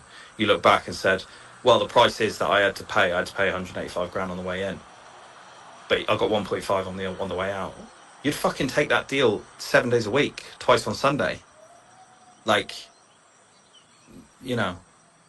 I just think it's, if you're still here, you're built different and you're a believer, and you're going to win, because we're down 95% and our competition, 95% of the competition are gone. And that's a good thing, because when they come back, you've got exit liquidity. When when you do your first cycle, right? You do your first cycle in crypto and you learn a little bit and you download the app. For me, it was crypto.com, and you download the app and you like buy in on there and you're like, oh, this is kind of fun, 20 quid into this one. And, oh, I like the name of that one. Eeny, meeny, miny, mo. Sometimes you'd buy, I don't know if you guys remember this, but like in the early days when you'd buy crypto and you were a complete amateur and you're a noob, and you would just buy something, and you'd buy something like Tron or XRP or something. Oh, I like the sound of that. That sounds cool. And you put $10 in it. Just an example, just to give you an example, right? And then 2 minutes later, you refreshed it because you're new to it, right? And you just refresh and refresh, and you're like down to like $9.80, right? And you're like, fucking hell, I've lost 20p. What's going on? What's going on? Like, you know what I mean? You knew, right? You knew. You're like, oh, 20p. Oh, it's like, oh, fuck it, it's only 20p. It'll go back up. And then it goes up to $10.20, right? And you're like, fucking hell, okay, blah, blah, blah, blah. Well, you got, guys, you got to realize, right? That 20p that you lost was someone like you, and I'm speaking to you who's listening right now, exiting your $1.5 million at the top of the market in the future. That 20 pence dropping on your $10 when you bought it, when you first started, because those are the kind of people that are going to be getting in at the euphoria of this next cycle. That drop in 20 pence is your 200 grand. That's you exiting the ecosystem and making a little dent that then gets bought back up. Do you understand what I'm saying? So don't feel bad about this whole game of numbers and all that kind of shit. And a lot of people are past it anyway. Like they feel, you know, this whole exit liquidity thing that can kind of trigger people or make people feel like, oh, you know, I'm just dumping on the next guy, blah, blah, blah. It's like, yeah, but you're only taking 20p from him. Do you understand what I'm saying? I'm saying because you're buying at the bottom here. So when you get to your 200k, the people that are coming in after you at that point are losing 20p. So like, but most of the time you don't get the opportunity to buy at the bottom. Usually you're the guy that's buying at the top and losing your 20p and then losing, you know, dropping a $5 or whatever, because you don't know about euphoria and you don't know about cycles. So when the pendulum swings back against you, you lose $20 or, you know, you lose your $10 down to 50 cents or whatever, and you just think, fuck it. Because you can't even buy a coffee with that, so you don't care. Do you understand my point? So that's the game. That's the way I look at it. Thank you. Thanks a lot for that. The only things I would add is that like if your say 1k turns into $30, there's really no point in dumping for 30 because 30 is so close to zero. You might as well hold it because there's a chance that. Because the thing is, if you hold, there's a chance that it might go to zero and you know you lose all your money. You actually lose all your money. But if you dump at $30, you're guaranteed to lose $970. So you might as well, because it's so low, you might as well just hold because your upside payoff for dumping is so minute compared to holding that you might as well just hold on it. And the other thing is like if your $1,000 went down to 30 and then you put in another $1,000 and then it doubles, you're not down minus 99.7% anymore. You're down like 50% because you just put in at such a low price that mathematically, if the price sneezes, you're actually not down by original bit, but you actually rocket back up because your average is so cut in half because of your DCA at the bottom. And I guess in terms of mindset, I would say that when people say how do you hold and all that stuff, my joke answer is I'm not smarter than any of you guys. The only thing that I do perhaps better is my willingness to endure pain, basically, and pass through fear. That's pretty much it. That's the only advantage I have over anyone is I'm willing to endure more pain and break through more fear than your average human being. So I guess that's sort of, that's how I at least I look at it. Yeah. Yeah, I love that, Tenor, and that's exactly true. It's so true because Tenor, also you got to remember in that example you gave about $1,000 and it drops down to 30, you put another 1,000 in, and then it goes up, it goes up to 3k. You're up 1k. Like you're up. But I think what people can't, do you know what I mean? Like what that's first principles. Like what people fail to realize is, even in the example of that, it's very important. That's just another great point. Like, numbers on screen are not real, right? They're not real until they actually hit your bank. So like sometimes we're thinking, fucking hell, I lost 185k. But in reality, it's like, yeah, psychologically you did, but you didn't take the money anyway. So like you're setting the expectations, right? So like if you started with 10k and you ran it up to 200k and then you sacked and you're back down to 10k, Well, you haven't lost any money. You've just lost a bit of time, haven't you? Like, Yeah. do you know what I'm saying? Like, it really does depend on how you frame it. Like, if you've taken profit from crypto and actually made paid a bit of rent or paid a bit of bills or paid for this and paid for that, and you're still in the game and you've kind of still at the amount that you put in, well, you're still up. You're still winning. You've just got to reframe it. That's all. You've just got to reframe it and say, okay, and that's one example, which is great, right? You start with a bit of money, you build it all the way up. I've got friends who were at like 1.5 million at the top of last Euphoria, and they're still here.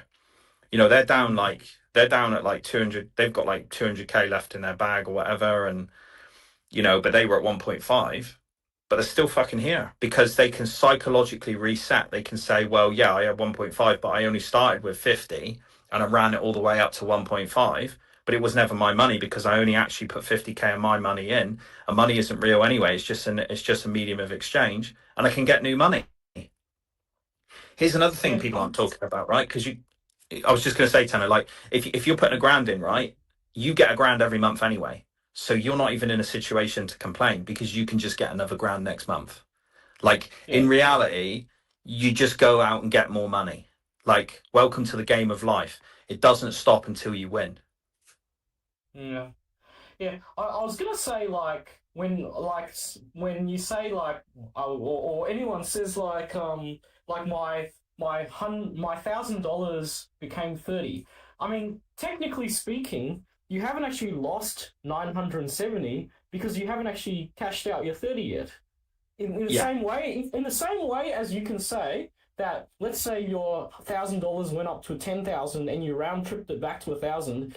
You cannot say that I earned $9,000 in profit because you never actually cashed out. But exactly. The other way, you can also say that if my $1,000 went down to 30, you can't say that you lost 970 because you haven't sold yet. And what happens if if it goes back up to 2,000 or something, if it goes from $30 to $2,000 and then you cash out, then you actually say at the end of the day, well, I actually got $1,000 profit out of it, but I happen to have a balance of $30 along the way. So I don't even think of it in terms of if my portfolio went down from 1,000 to 30, which it actually did in April 2025 for pDAI, by the way. That's actually a fact.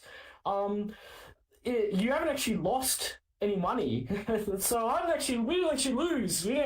Yeah. It's just that the thing on the deck screener said that my balance is now $30. That's actually what it is, really. This is the game, bro. This is the game. This is right here is the most exciting part of the whole subject for me, is the psychology, because it's the lies we tell ourselves, right?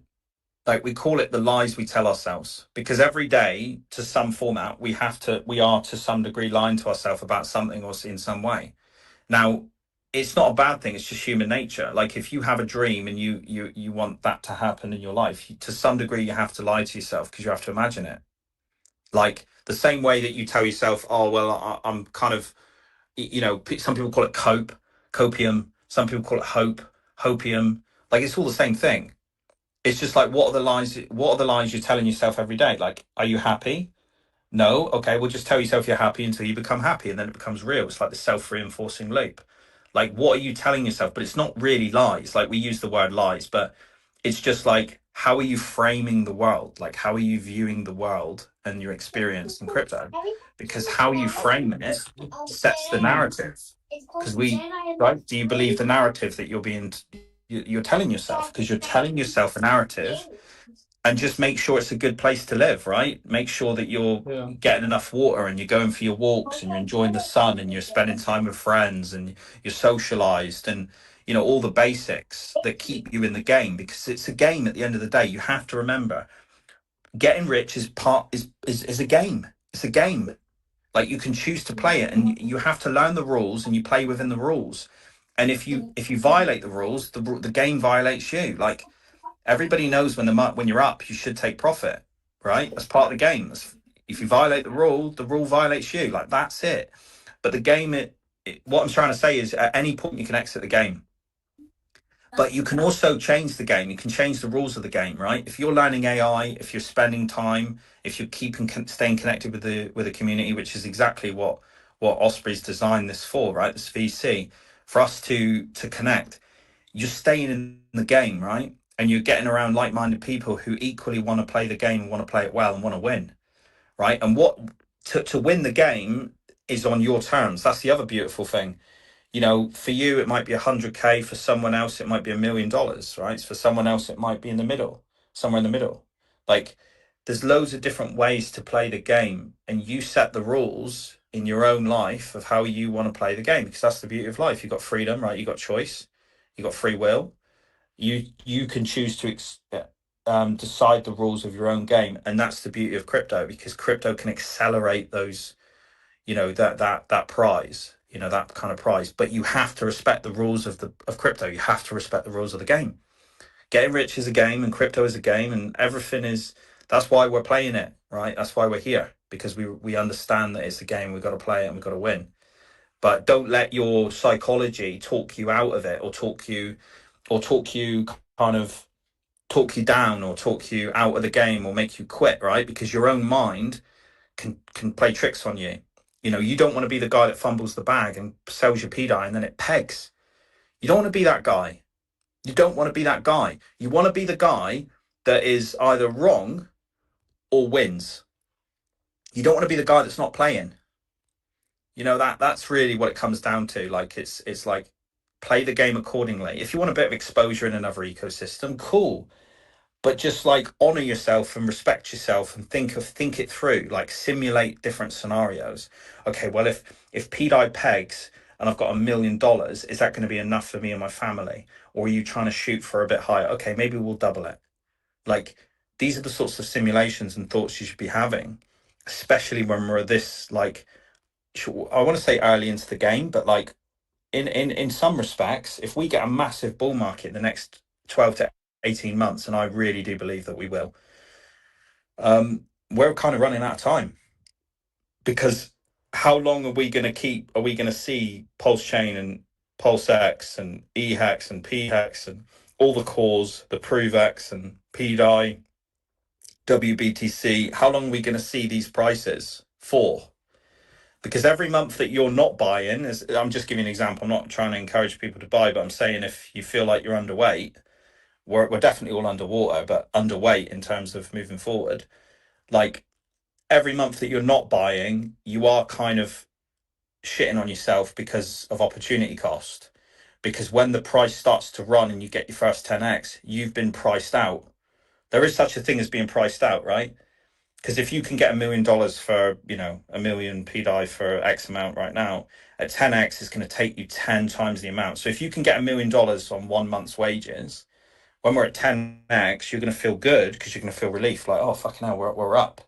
But if you're not cashing out and you are waiting for $1, you now need to put 10 months in to get what you can get today. So, like, you have to think about these things before they happen. And that's why being in the market right now is an absolute blessing. Like, I've just taken on a second job because I'm like, let's fucking do this. Let's go again. Yeah. I am ready. 8, 12 months, 18 months. Fuck it. Yeah, I totally agree with that. The only thing I would add is that, like, for those people whose bags are full, like me, for example, I've overinvested by a lot. You know the guy, the dev guy. Yeah.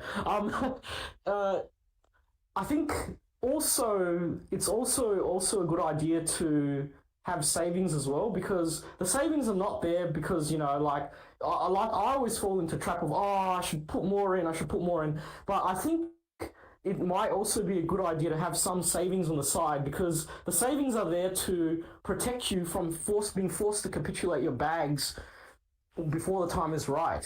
So like if having the savings there means that you don't have to sell your crypto at minus 90% to pay an unexpected expense, then the savings are actually doing the job as well as the actual investment in the crypto itself. So I think obviously everyone's got their own sort of ratio of savings to investment and stuff, but I think I think maybe everyone should think about, when they have their spare money, they should think, you know, X% in reserve cash, survival cash, and X% in the actual DCA. That's probably the only thing I would add to that. Yeah. Big time, mate. That's such a valid point. I mean, even if you're, let's say you've got $1,000, let's say you do overtime at work or whatever, you know, your regular month or whatever, you've got $1,000 available, like surplus cash, right? Good. That's great, by the way. That's a really great position to be in. If you're in that position, you're doing really well. You might want to just split it right down the middle and do 500 into defensive sort of savings, like you say, like keep it in the account and just give you that peace of mind. Because sometimes, again, we talk about psychology. You've got to play the game so you feel good about the game as well, right? You have to enjoy it. It has to be enjoyable. So if you're putting 50% into defensive savings and then a 50% into your attack fund, which is, this is the way I do my finances. I have defensive and sort of conservative, and then I have my attack fund, which is pulse chain. So like I allocate every month, like, you know, it might be a 50-50 split. You might feel more aggressive. Like right now, personally, I've done a 12-month plan, right? Because I know we're near the bottom. So I'm currently doing 100% in my attack fund. So I'm allocating 100% of everything above my rent and bills is going into pulse chain. Every single penny. I'm not going out. I'm not socializing.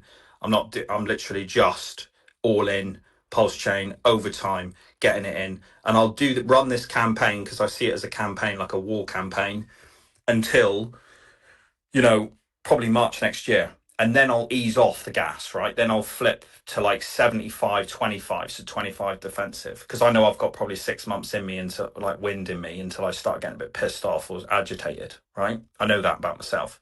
So I'll do 75-25, and then I might go 50-50 as the price starts to run up, right? Because like you're saying about, once you get priced out, your actual DCAs almost become like they're just like throwing water into a barrel. Do you know what I mean? Like they don't make an impact. They only really make an impact at a certain point in the market. So yeah, Tanner, exactly as you said, knowing where you are in the market, knowing what your allowable expenses are, what your expenses are and your overheads. Try and get your expenses down, by the way, guys. If you're ever thinking about moving to a cheaper apartment or whatever, fucking do it. Like if you can do it, because there's one of the reasons that I can allow myself to a DCA is because I've changed my lifestyle since crypto started. I downgraded. I just, changed a lot of my habits, cancelled a lot of direct debits, lowered my expenses, and just locked in and tried to increase that allowable income that you can have. And then you, like you say, you can play the game defensively and allocate yourself and build up your reserves, 50-50 split. And then you've got your attack fund, or you might want to go 100% and just play it very aggressive at this level, which is what I would recommend. Like, in my opinion, we're at the lows. And even if we went 50% lower, you're still playing the game aggressively over the next 3 to 6 months, which if you ask anybody who's been around the block in crypto, who's like been mentored or has mentors, who people have made real money and become financially free, they will be telling you, between now and October, the bottoming zone is when you want to start your DCAs. You want to be going all in. You want to be, and by all in, I mean pay your bills, keep your roof over your head, food on the table, look after the people that you love and care about, including yourself, have some things to look forward to, and then, position yourself accordingly. Yeah, well said. Thank you. Appreciate it.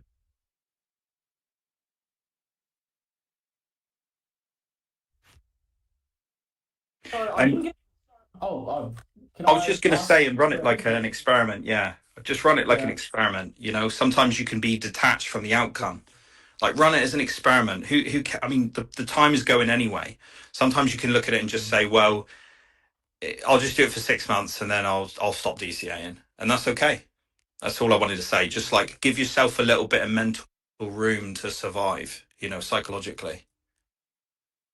Yeah, no, thank you for that. Speaking of keeping the morale up, I didn't get a chance to ask this question last VC because I fell asleep.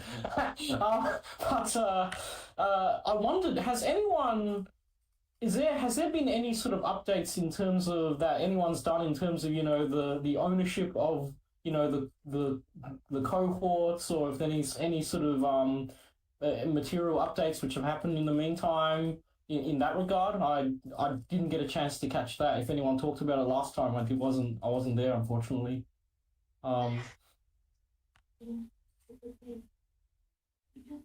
I think Osprey's got the alpha on that in terms of wallet distribution, because that's we found something very interesting, Osprey, didn't we? Well, you did, and you shared it with the group about when since the Block Explorer went down, didn't it? And then you saw some new wallet distributes. Yeah. So a lot. Well, the LP picked up a lot over those 7 days, and I'm just seeing so much turnaround. I actually missed. I'm sorry, I missed Tanner's question. I was trying to get in touch with Bavarian. He was asking about distribution. Is that right? Yeah. My question was simply, has there been any material changes in distribution, like Yeah.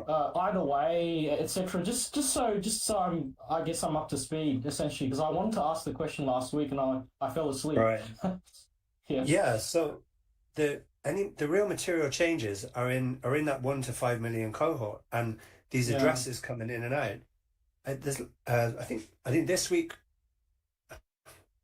I'm just going off my memory, but I think it's something like 217 addresses was in were churned in that 1 to 5 million cohort, and yet I think the majority of these addresses were new.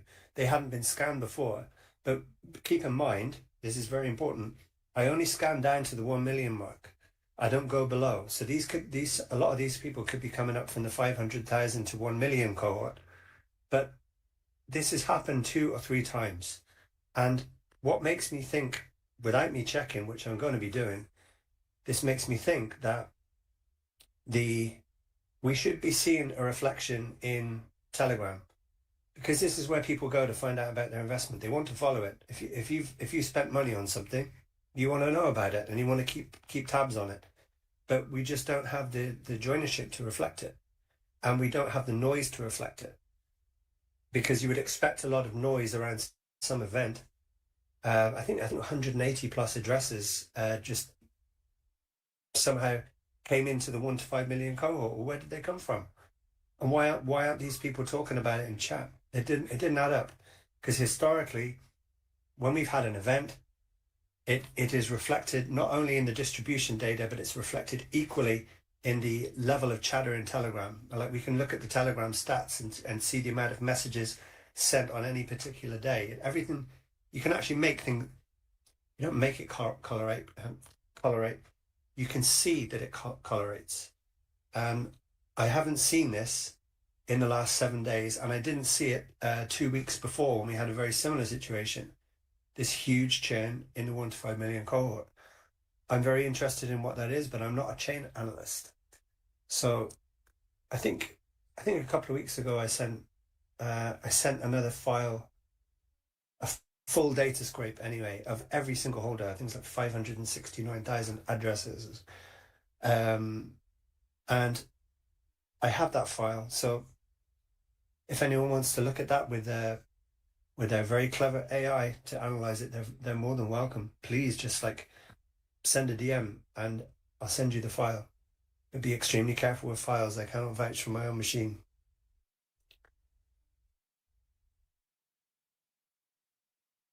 Thank you very much.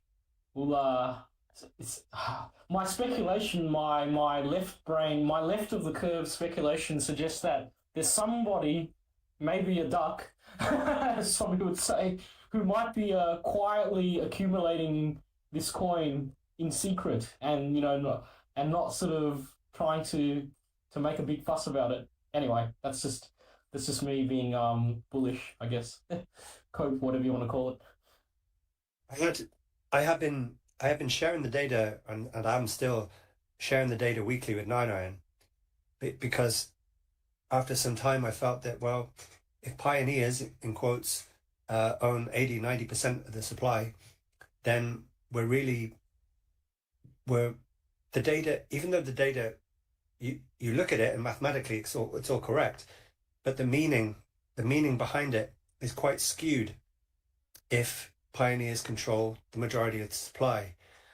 We're trying to find out about new people, new addresses, and it's hard to do that when it's when you have majority of the supply owned by benevolent people. But our conclusion, what we agreed upon, and I still agree with it, is that this is a shuffling of the deck. I think that's what you're indirectly referring to there as well. It feels like a shuffling of the deck. That's my opinion still. I'm more confident to say that because I just don't see I don't see that activity, that churn. I don't see it reflected in chat, and I haven't done for quite some time. We're a small group, you know. But do you think that some of the price dipping right now is because there are people who are dumping because they didn't get their 4th of July? I mean, that might be a very small factor, but I'm happy about that because it just means I can accumulate more supply for cheaper. But I'm just wondering, I wonder if the nothing burger on the 4th of July was of any impact basically in terms of pricing. I don't know, I doubt it.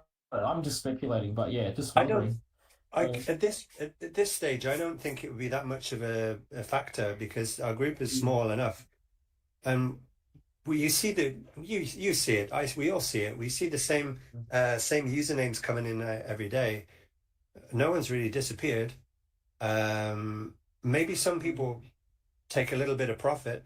I'm sure some people took profit on the weekend, you know. Yeah, like on the 20%, little 20% non-pump, you know. Because the thing is, I guess it probably doesn't in the sense that when I looked at the price chart, there wasn't really a big run-up until 4th of July anyway. So you know, maybe it is a non-issue because if you look at the pDAI Telegram chat, there's probably around, realistically, like in terms of active members, like probably even around 30 to 40 people who are like posting. You know what would be good if someone had a metric which allows you to measure the most frequency of, you know, messages in the last like 30 days or something. Like in the last 30 days, who's put in the most messages or something like that. I bet your bottom dollar that there's probably around 30 people who actually message more than like 10 times a day or something. Honestly, that's how I haven't done any analysis on it, but just from reading the chat and just seeing who talks every day, it's always like the same 30 people basically. And it's neither decreasing or increasing. Yeah. Yeah, you're correct. You're paying attention, you see. Like that, get on my high horse a bit, right? But if this is data, right? So you're looking for it. You can tell you're looking for it. And if you look at the stats for Telegram, it actually shows this. So your instincts are very good. You've picked up on it. And at the same time, like this is stuff that's measurable, okay? Like distribution is measurable. Price performance over 90 days is measurable in comparison to other coins, even though they're in our own ecosystem. And there's no competition here. We all got to win together, and sooner or later, everyone's going to figure out how to do that.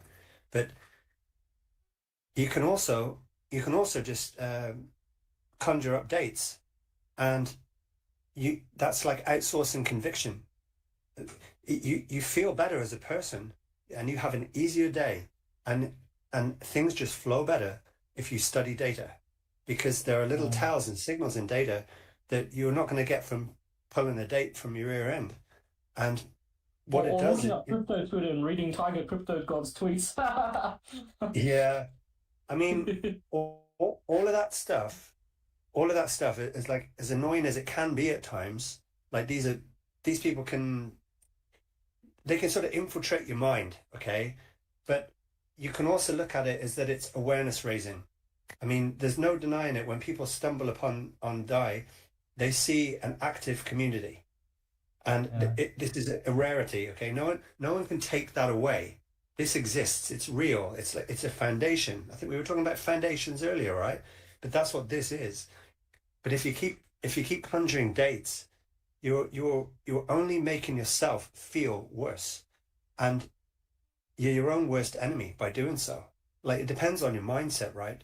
If you've got that mindset that Doc was talking about earlier, and I know there are a good many people in this chat right now listening that have that. I feel like I'm with my people. And if you have a strong mindset, you should be able to spend a couple of weeks looking at data, asking your fellow members to share theirs, and see what you can all come up with together, and find correlation points in data that give you something more tangible to work with. The truth is in the data. It's not in pulling dates out of thin air. Absolutely. Hi guys. Here he is. Bavarian, Hi. how are you?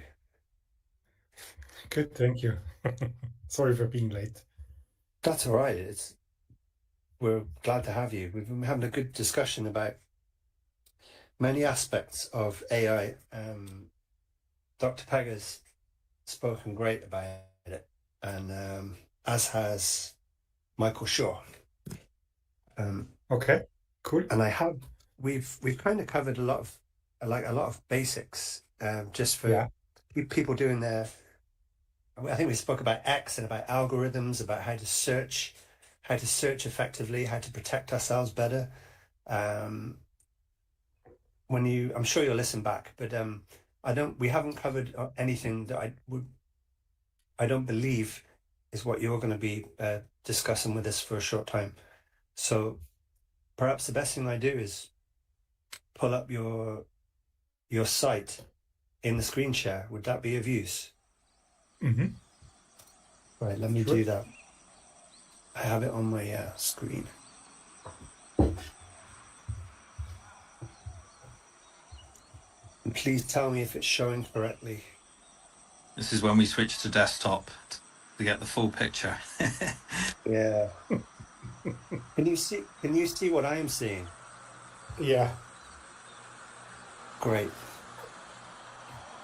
So I have the analyst's path showing at the top. Yeah. Is that correct? Great, excellent. So first of all, because I got really good feedback, but I also got some guys who kind of blamed me for this and why it is HTML and it sucks and everything like this. So I just wanted to shout out to those guys to go fuck yourself. Okay. It was a hell of a work to put this together, and such an HTML is the only way to make it look proper as well. So that's the decision, and obviously, as it comes from me, I also included this Shaw code so that everybody can check whether this file is mine or it's manipulated whatsoever. So I made some security stuff as well. Be sure that it's the Bavarian version and not some version of any other guy who made something with it. It's possible. So this is upfront, okay? And so if anybody who's listening has any questions, just jump in and ask them. It's no problem. The reason why I made this was that I was always dependent on, 9iron and others who can read the blockchain. And at some point, I decided that this is not the way to go. And I need to get an expert as well, so that I'm able to do my own research and reduce the dependency on others. So that was the overall goal for me. And then I put a lot of hours into it, in learning how to analyze blockchain, then analyze, of course, also the different protocols which were forked from Ethereum. So going through this without any guidance was a pain in the ass. and it was obviously a journey which was very exhausting, and but nevertheless I learned a lot during this time. But I think that it's the way from our community that guys who have a specific knowledge should always help all the others in order to step up on the stage and enhance their skills and develop new skills, and that's why let's say mainly this the analyst path was created by myself, just to help guys who are maybe not that deep into AI and don't know where and how to start. So that's why this exists.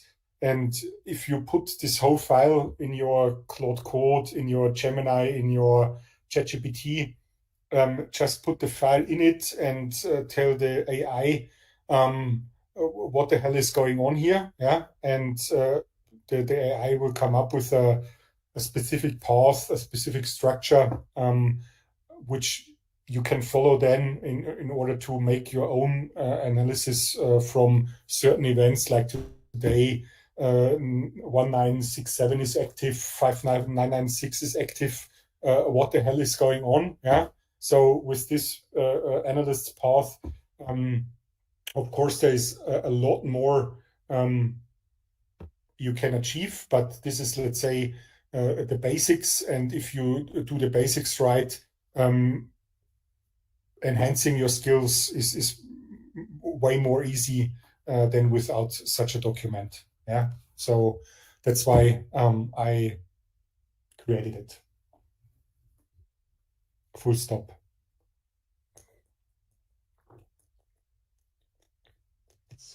It's really nice that you see it from a community perspective. So many people would make something or have a skill and not be willing to give it up and help others understand. That race to be first is prevalent, that everyone appreciates it. Like, you're one of the few people that's come along. Yourself, Dr. Pega, definitely. Michael Shaw with pDAI.guide as well. You're the people that come along and encourage other people to ask questions, and you help. So I think it's excellent. I really appreciate it. Yeah, I mean, I think this is what a community is built of. Yeah, help each other and as a group understand in a better way what's going on, and having a clue, what's happening in the future, maybe. Yeah, and therefore I think it's very helpful, and I can only encourage everybody who has not started to use AI for different topics. Yeah, if you don't start, you are lacking behind, and that's not good. Yeah, you always should front run the market, and that's the way how you can do it. You think it's where we're headed, Bavarian? I think that's your angle, you know. I think you're right too. It's in professional life as well. Guys who fear AI and want to avoid it, those are the guys, the first ones who have to leave the company, for example. Yeah, that's my strong belief. Therefore, I listened at the beginning, and Peggy said something like, AI is here to stay. Yeah, and I agree with that. And you should move fast and take some advantages compared to others, and this will be your advantages in the future. Yeah, so not adopting is like failing. How long did it take you to put the analyst's path together? Pardon? How long did it take you to put the analyst's path together, this fantastic site? if I would tell you the truth, yeah, the value would tank a lot. Well, it's Now, marvelous anyway. It's marvelous. I'm using AI since the first real ChatGPT came out, and I used it since then, and I watched a lot of YouTube videos. So I trained myself within this topic. Yeah, I never booked a training or stuff like that because I think most of them suck and are not worth the money. So it was all. I taught myself everything which I know right now. And if you're building stuff, you have at a certain point you have a toolbox, and you just pick the tools you need and combine them, and you're getting faster and faster by developing stuff. And the analyst path took me, quite some.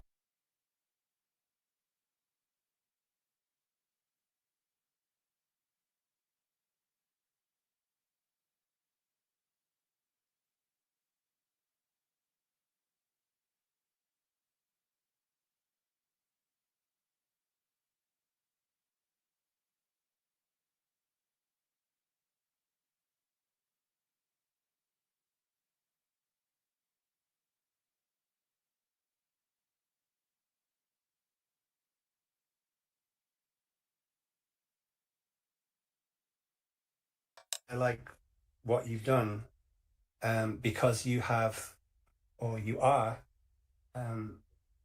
you've created something to help support people's thinking, which is exactly what I mentioned at the start of the VC. I just realized how it rather ties in.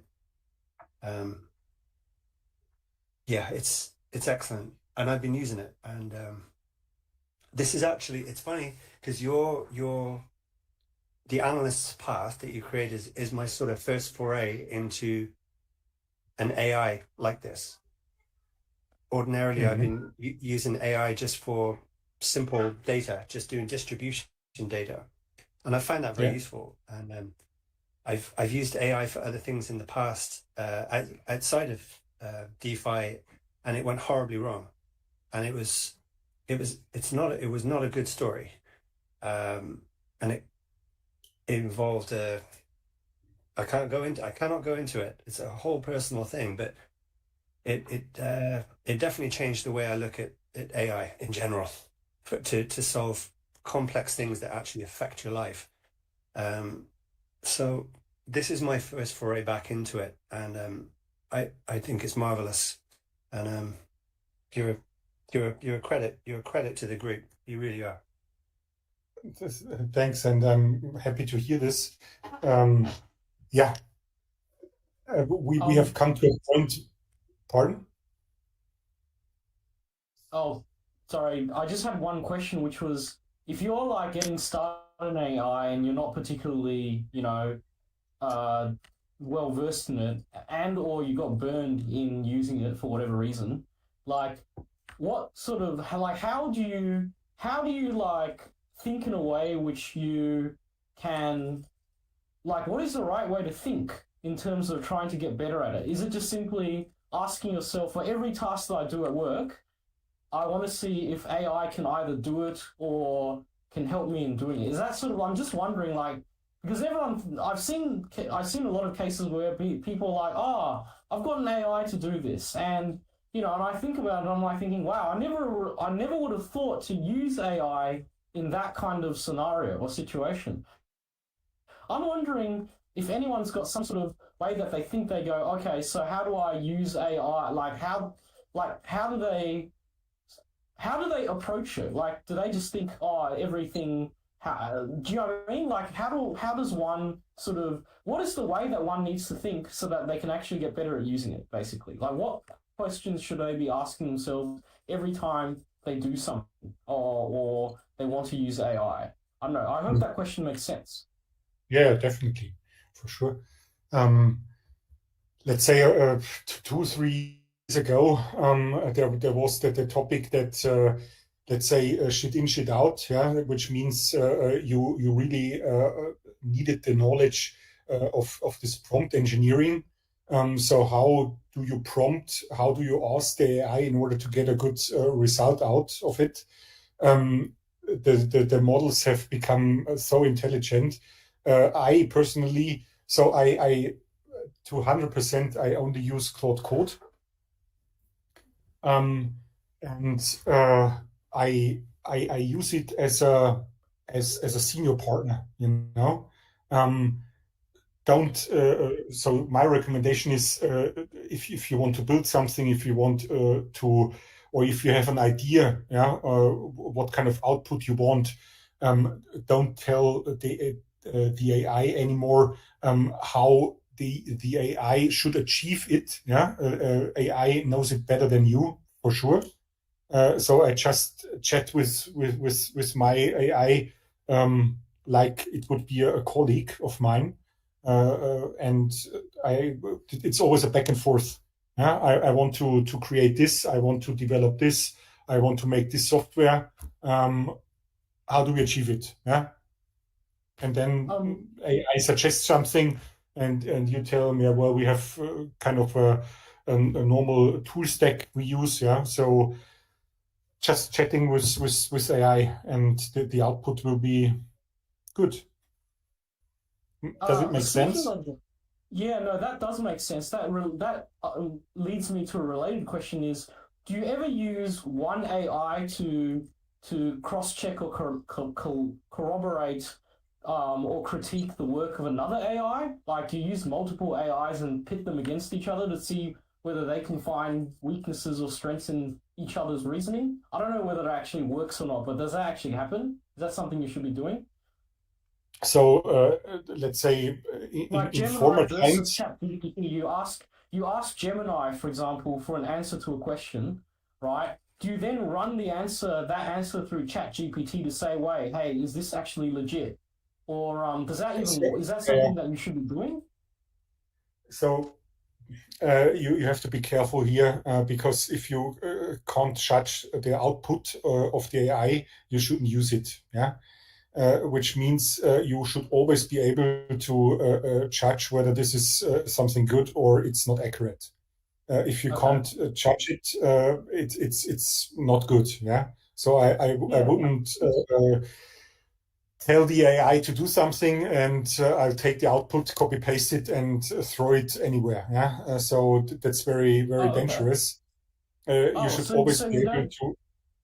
Okay, so how do you if you use an AI to ask it a question and it gives you the output, whatever the question is, that's probably not the relevant thing. Like you ask it a question, it gives you an answer, right? So how do you actually vet that answer? Like, so are you saying that you don't use another AI to vet the answer, like, or do you ask the AI, or do you do that? Like, for example, you say what. Like, let's just give an example. Let's just a hypothetical example. Let's say, how many traffic lights are there in the suburb of Ashfield or something, in whatever? Like, just say, like, how many traffic lights are there in the suburb of Ashfield? And then ChatGPT gives you an answer. Let's say 38 or whatever. Like, just for example, right? So you're saying, would it be good practice or bad practice to then go to Gemini or Claude and go, hey, look. Do you ask it how many traffic lights are there in Ashfield, or do you ask the question, it is said that there are 38 traffic lights in Ashfield. Can you confirm that that's true or false? Like, how do you normally torture and test it to make sure you test your information? Do you ask exactly the same question to the other AI, or do you give the answer that the first AI gave and said, well, can you test whether this is correct or not? Like, what's the safer way of doing that? Let's say in former times, which means 1 year ago, I had like a ChatGPT Pro account, I had Gemini Pro account, I had what did I use? DeepSeek, and so I pretty much was into every major LLM, yeah, and just tried them and. it's always a rush. Yeah. Once ChatGPT releases a new version, it might be slightly ahead of the others. Yeah. A few weeks later, Gemini comes along, and then Anthropic drops Fable 5, for example, and kills everything. So once I started using Claude Code, I never went back to anything else. Yeah, that's topic number one. Why? Okay. Because I think it's so for me it's the most powerful tool I can use. Yeah, and Peggy also mentioned something earlier this day.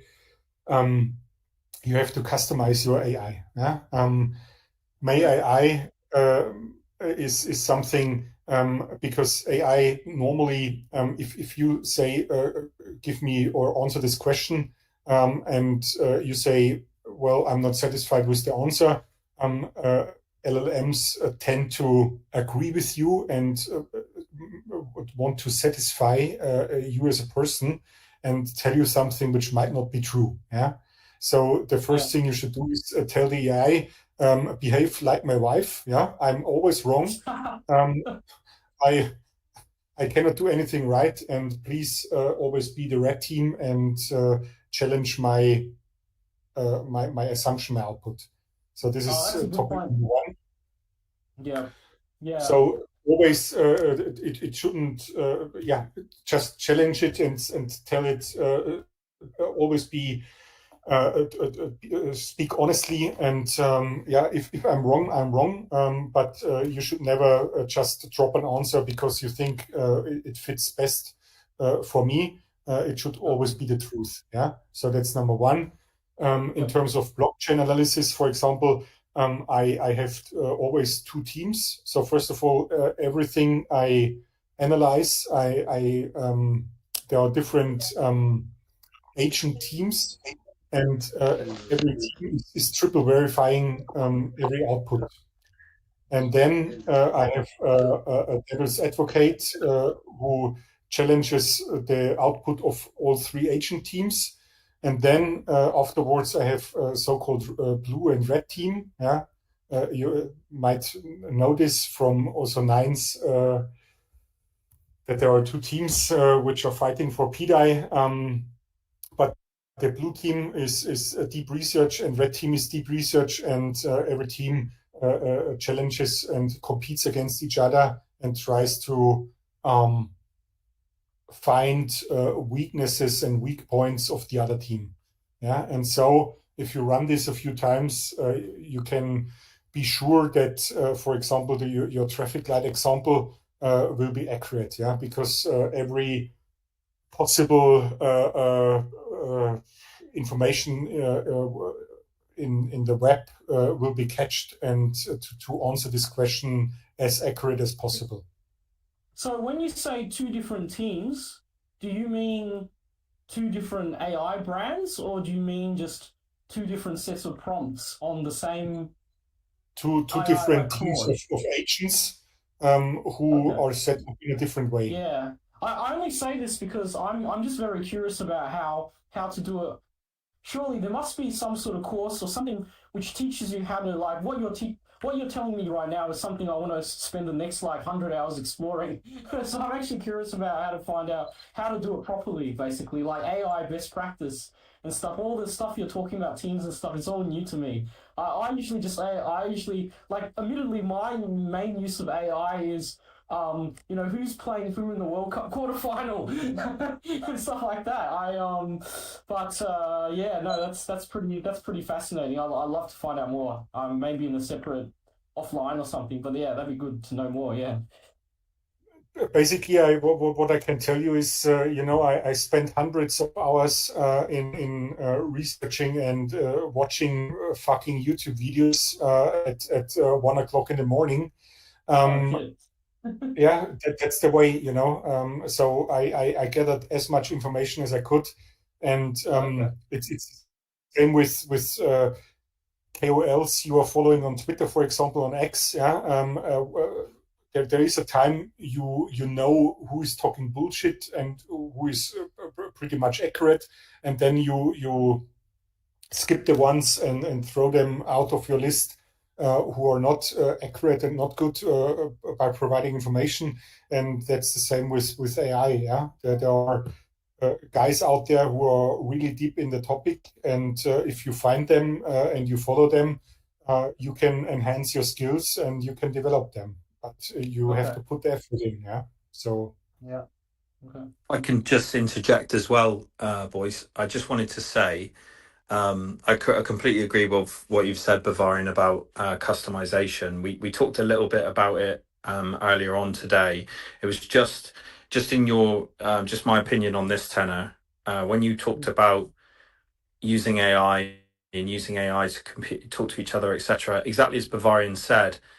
Like, I used to do that. I used to try multiple language models like LLMs, and I tried Anthropic, DeepSeek, OpenAI, etc. And I've also landed on Claude. I love Claude Code, especially pertaining to crypto and blockchain.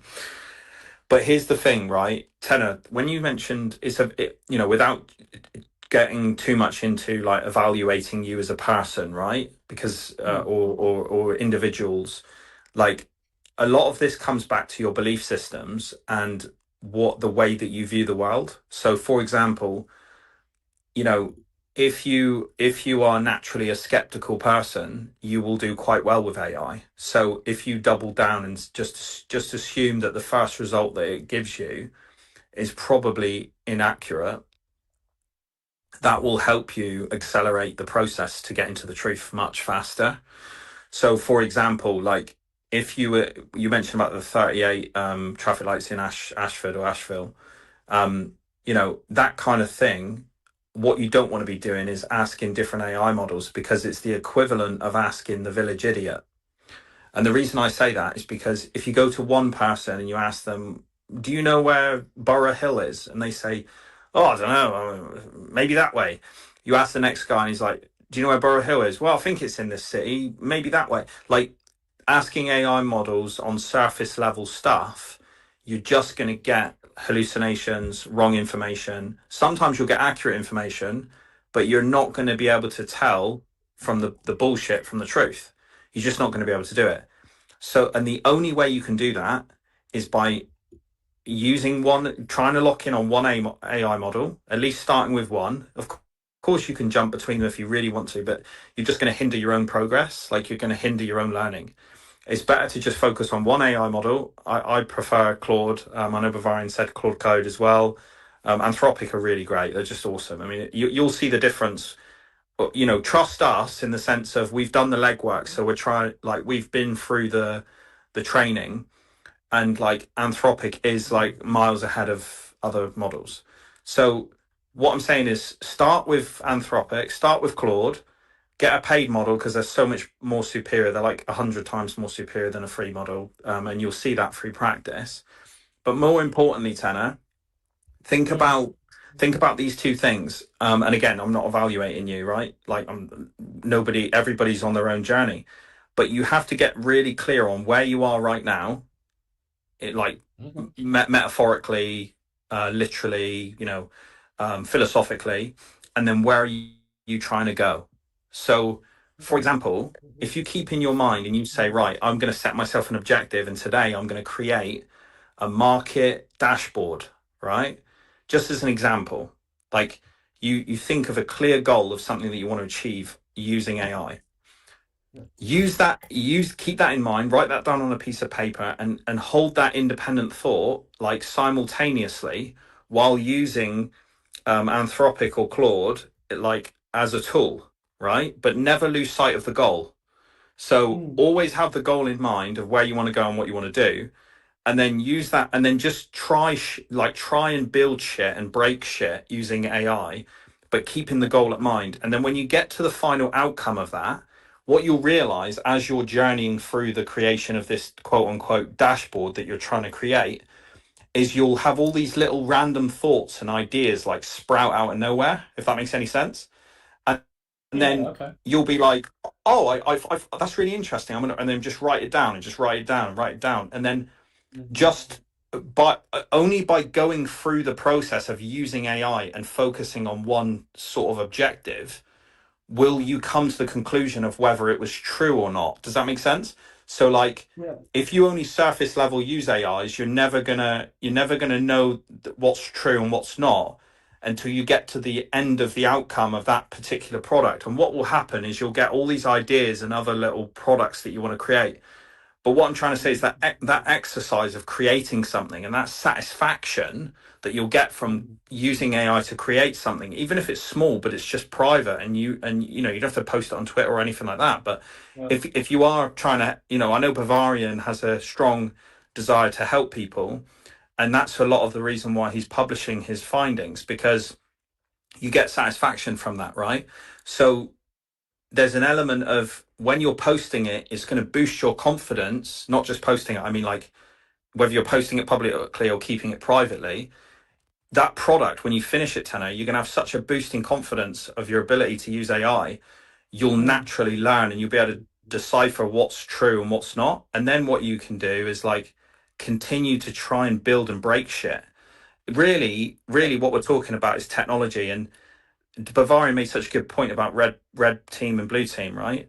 In programming, which is exactly what we're talking about, which is blockchain programming, script writing, like as in like digital scripts, like and large language models, blockchain, all this kind of stuff. If you're trying to create like cryptography specifically, when Richard Hart was ready to launch Pulse Chain, obviously he had two teams. Every good blockchain developer or development team or blockchain in general usually has a blue team and a red team.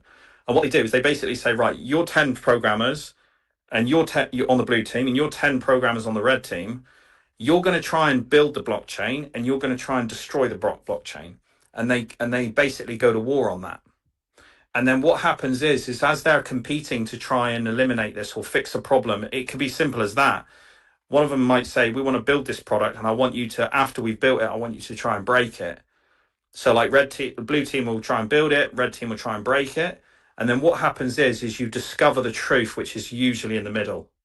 So it's like, okay, so that's kind of one ideology, as it were, and that's coming against another ideology. This is an example. I'm saying like, it's like the one ideology is build, and one ideology is destroy. That's the whole mechanism behind the red team and the blue team. And again, so that could be, and then the truth will often be in the middle. So if you imagine you change those red team and blue team in your mind as like, I'm trying to, I believe that pDAI will peg versus I believe pDAI will not peg, and then you hold those two simultaneous thoughts together and use that AI model to stay in the middle, you'll find that you'll very quickly get to like the truth, if that makes sense. That's just been my experience anyway.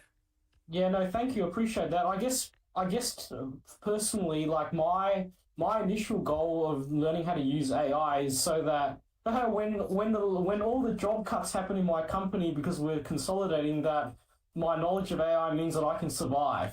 At least until I retire from pDAI games, that's just been my initial sort of thought. And also to make my life easier, so instead of spending 5 days on something, I only need to spend 1 or something like that.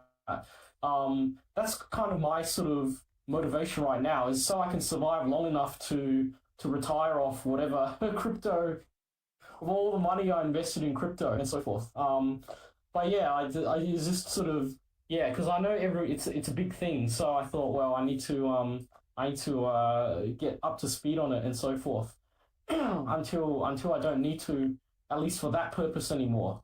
But yeah, no, thank you. I appreciate your thoughts on how to improve on it. No, really, really helpful. Thank you. Just keep asking questions too. It's like, this is how we do it. If we're not asking, we're not learning, we're not.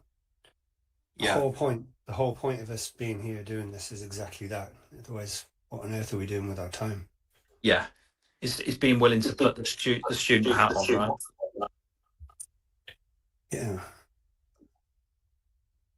And if you're not, like we're in a chat here where everyone has different skills and different abilities and levels, and ego ego shouldn't come into any of it.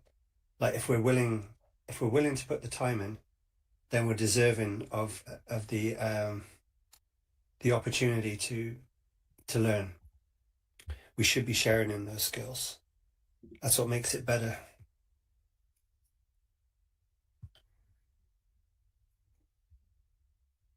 I was never a fan of the gatekeeping of the how-to.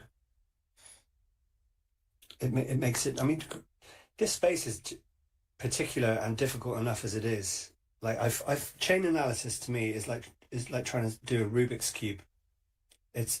I find it really, really difficult. It's not how my mind works. Like I'm a visual person. I'm sure there's other people in here that are visual people, but there's some of you that are like excellent orators. Like Doc, you're an incredible orator. Like it's like a native skill to you. You can think something in your head and you can speak it, and it's really fluid. Stephen has it too. Bavarian is really good at turning very complex things into something that others can understand. So he's found that balance. Like everyone has a skill. Like if people can just find the time to say, hey guys, I can show you how to do this thing, or how to look at this complex thing, and help you understand it better, so we can be stronger as a community, more informed, and a net effect of that is that we become more protected. We don't get fooled and tricked by people that prey on those weaknesses that we all have, and we all have them. We all have our weaknesses. When we're sharing skills and time, and it's a credit to all of us. Yeah.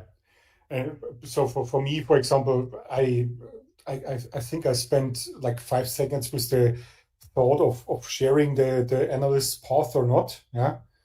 Because obviously I put a lot of effort in it, and giving it away for nothing is not that I want to make money with it, but to have this knowledge advantage, let's say. But let's say it was 5 seconds, yeah, because even with the analyst path, I mean, you're scratching the surface, yeah. I needed a month of developing my AI system, and I know that there are a few people out there who can challenge me on blockchain analysis, yeah. But this is the first step, and let's say I just open the door for everybody, but you have to go through the door on your own. Yeah, does this make sense? So 95% are too lazy to do it, and 5% may challenge everything, and maybe I also light a spark, and that would be awesome. Yeah. That's the beauty, mate. That's the beauty of this whole thing, because you never know where it's going to go. Like you never know where it's going to lead, and what you're going to learn about yourself as well. Because when you start something and then you get to the end of that initial task, that's why I was saying, if you set a kind of, if you it's like you find the map, right? You know who you are, or where you are, should I say, not necessarily who you are, but where you are. You know what's true, and then you kind of set a direction, and you go, okay, I'm going to create this little thing. I'm just going to play around as a little exercise. I'm going to try and build something in AI. You will discover things not only about AI, but you'll learn about yourself as well. Like you can use AI to learn about yourself, and say, you know, what are my strengths? What do you know about what I've learned? And do a bit of introspection, and then that will kind of help you too. Like that will help you accelerate your strengths and avoid your weaknesses and pitfalls and stuff like that. And all I'm saying is, like, I love AI. I love this community. I love all the work that Bavarian, and Nine Iron and Osprey and there's so many countless names, Coexistence, Stephen. Like we've all been such contributors. Like even DC Me has been a massive contributor. Like there's so many names, so many mixed bags of characters and individuals and community, and that's what makes the community, right? The differentiation and the different personalities, and all looking at the same thing, right? Like, can this thing happen? Can it peg, right? Can it? And but what happens is is when you set your sights on something like that, you'll very quickly realize like you're going to learn new things, and you're going to learn new things about yourself. And the most important thing is you want to be challenging yourself. You know, you want to try these new technologies because they're here to stay. We talked about that before, didn't we, before? You know, this idea that they're not going to, you know, whether we like it or not, that's the bottom line. You've got to like some people say about the markets, you know, people didn't like the telephone when it came out, people didn't like the TV, the radio. I mean, the list goes on and on and on and on. You know, so many people were like, oh, I don't like that way. I don't like social media. I don't like TikTok. I don't like this. It's like, yeah, but nobody cares how you feel about the technology, because the technology is going to continue regardless of how you feel. So if you can sort of accept that, then you can start having fun with it. Then you can start playing with it and experiment with it, and, you know, learn what HTML means. Like I remember the first time I ever learned what HTML was, and the internet and the World Wide Web and how it all connects. And it's like Osprey made such a good point. You have to stay curious. If you don't stay curious, you've lost that childlike nature inside of you. You know, and it's very important that when you're trying to learn new things, you've got to think about when you were a child, see how they learn, right? They're observing and they're learning through osmosis and seeing and doing. And you have to kind of restore yourself a little bit in that childlike curiosity, and you'll very quickly learn you can have fun with this. Do you know what I mean? Like, the world doesn't have to be such a dark and boring and dismal place. You can just choose to be like, oh, I'm just going to have a bit of fun with this, and I'm going to see what happens, and I'm going to ask it some weird and wonderful questions, and just start there and just start doing, you know. You know the movie Limitless? Yes. That's how I feel every day with AI. Yeah? There is literally nothing which I cannot achieve with AI. Really, it's that simple. Once you know how to use it, once you are really, let's say, stepping up from beginner level to advanced and to pro level. I don't know where I am. Yeah, not saying that I'm at pro level, but once you know how to use it, and that's also something. Setting up my Claude Code, it took me like, I don't know, 4 or 5 months. Yeah, it's so individualized. I have different skills. Obviously, I have hooks. I have everything, and it's tailored for me. And I can use this AI, and I can do anything with it. Anything. Yeah. If I want to decide that I do, I don't know, like a project management software. Within a few days, I have my own one. Yeah, I don't need to go to Monday.com or whatever. And this is how where we at. Yeah, you can do anything with AI, anything, once you understand how to use it. Are there any other questions from the guys who are listening? Because they always have to. I have a question. To listen to our ugly voices and. Steven.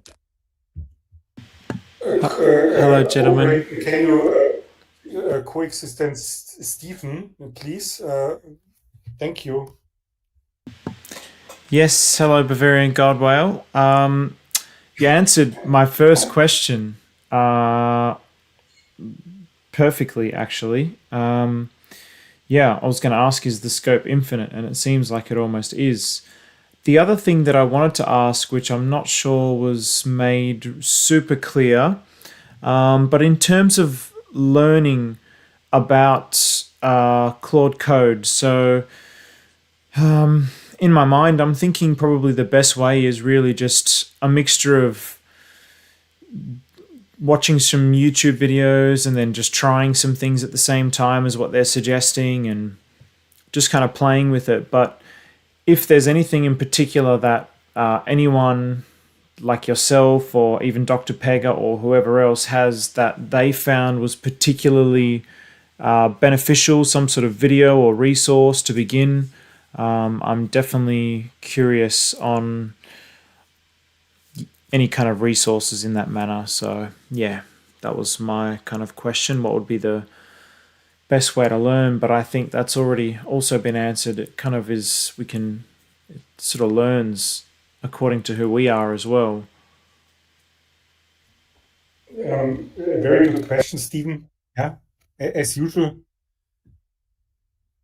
What I can tell you is, so there are a lot of good guys out there who are making good videos, how to use Claude Code, for example. The thing which is most annoying, I think, is I don't want to train every new chat with some specific data or some specific information. Every chat should know who I am, what fits best for me, and should know the basics, let's say. Yeah, let's keep it simple. So there is a tool out there, which is kind of the second brain. Yeah? So that means once you install this brain and combine it with your LLM, you are stepping up, let's say 10 to 50x, yeah, because all the work and the stuff you have to do in order to prepare a chat is gone. I'm talking about Obsidian. I don't know whether Peggy is using it or not, but this is something which is mind-blowing. It's just a system how. So if you're in a specific chat, yeah, and you are talking to your AI, to your LLM, and you are working on something, you transfer this whole knowledge of the chat into Obsidian. This is your second brain. And the AI clusters your information in a specific way. And once you come back or you use another chat, a new one, you just say, hey, or you can automate this as well, but you just say, for example, look up what we did 2 weeks ago, and I want to make it similar whatsoever, or I want to make new stuff, and please look it up, and then AI looks it up in Obsidian and knows exactly, for example, your CI, yeah, your colors which you're using, your font. It knows what type of language you want to be used, and all this kind of stuff. So basic stuff, for example, yeah, it never forgets something, and this is something which I highly recommend that you start using it, because the more you use AI, the bigger becomes the brain, and the more powerful becomes your whole LLM. Does this make sense? Did you hear of it? That makes perfect sense. I have heard of it. Thank you very much. I actually, my boy James Chong, I've seen him using it, and yeah, I'm definitely excited to look into it. That's a game changer. Just I don't know what kind of LLM you're using, but you just have to tell it look up Obsidian, and tell me how to install it. If you trust your AI, you can hand over. So AI installs everything, setting the path, and then basically it never forgets something anymore. Yeah? And this is something which is kind of now, with the knowledge I have, the first step to do, because with each chat, with each session you make with your AI, it just keeps getting better and better. Yeah, amazing. I mean, I guess just to kind of again go over what you were saying, basically you could just create some kind of customized dashboard that's totally suited to your workflow, your way of thinking, your way of doing something. Just combine it in its own unique way.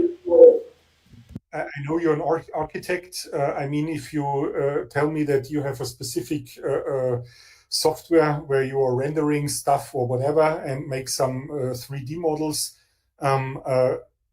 just give me the name of the software tool, and tell me what's good about it and what could be improved. Yeah. and within a few days, I would hand over to you as a tool which is better than this one, 100%.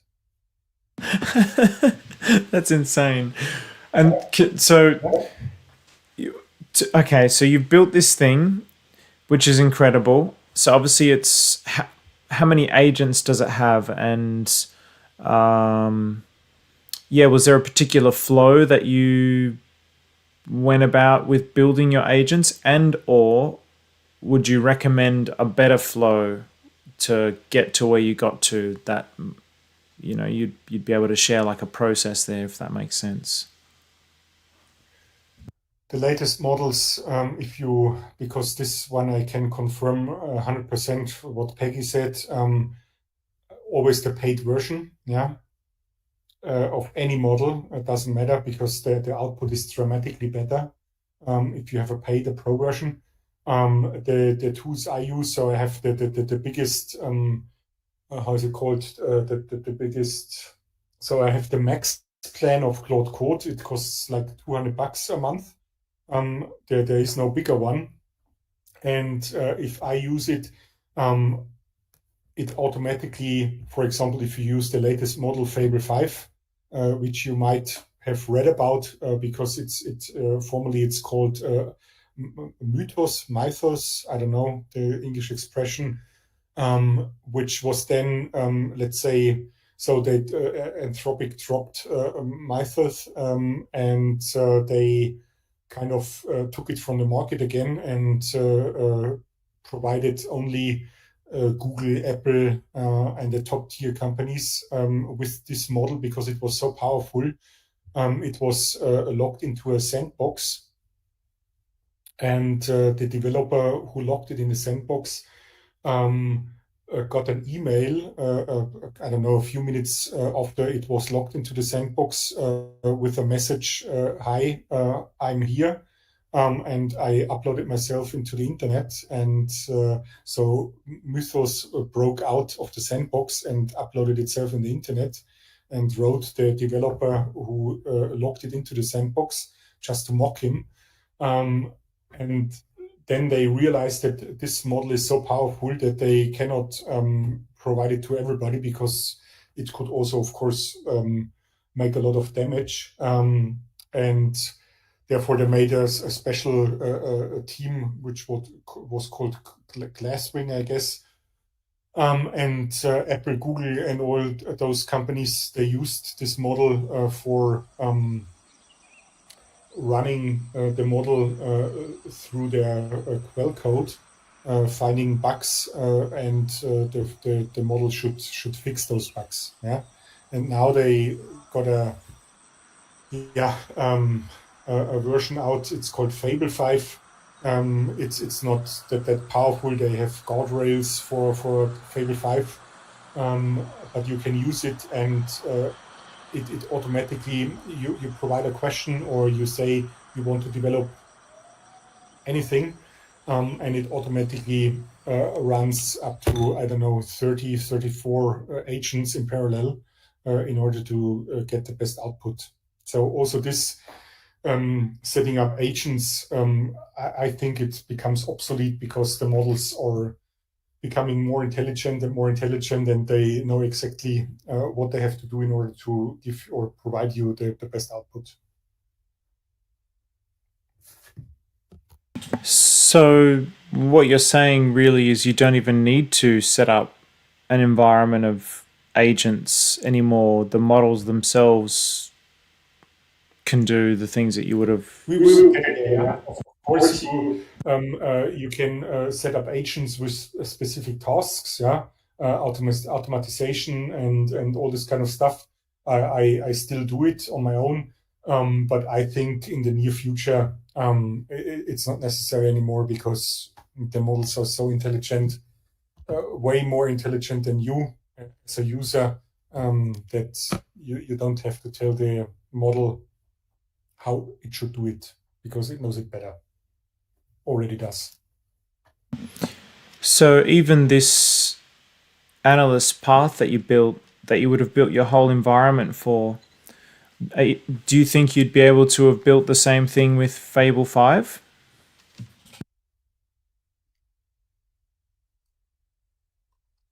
I don't know whether I got the question right. Why shouldn't it be possible with Fable 5? Because I'm understanding that, I guess the thing that you've built, the analyst path, you've done that through having lots of different agents and everything, and you've built like a whole environment on your Claude code. And so what I'm saying is, let's say the model you are using, whether it's Opus or Fable 5 or Sonnet or whatsoever, it's just the power you give the engine, that the core always stays the same, but the engine is different. Yeah, you can have a plug-in hybrid, which would be Haiku.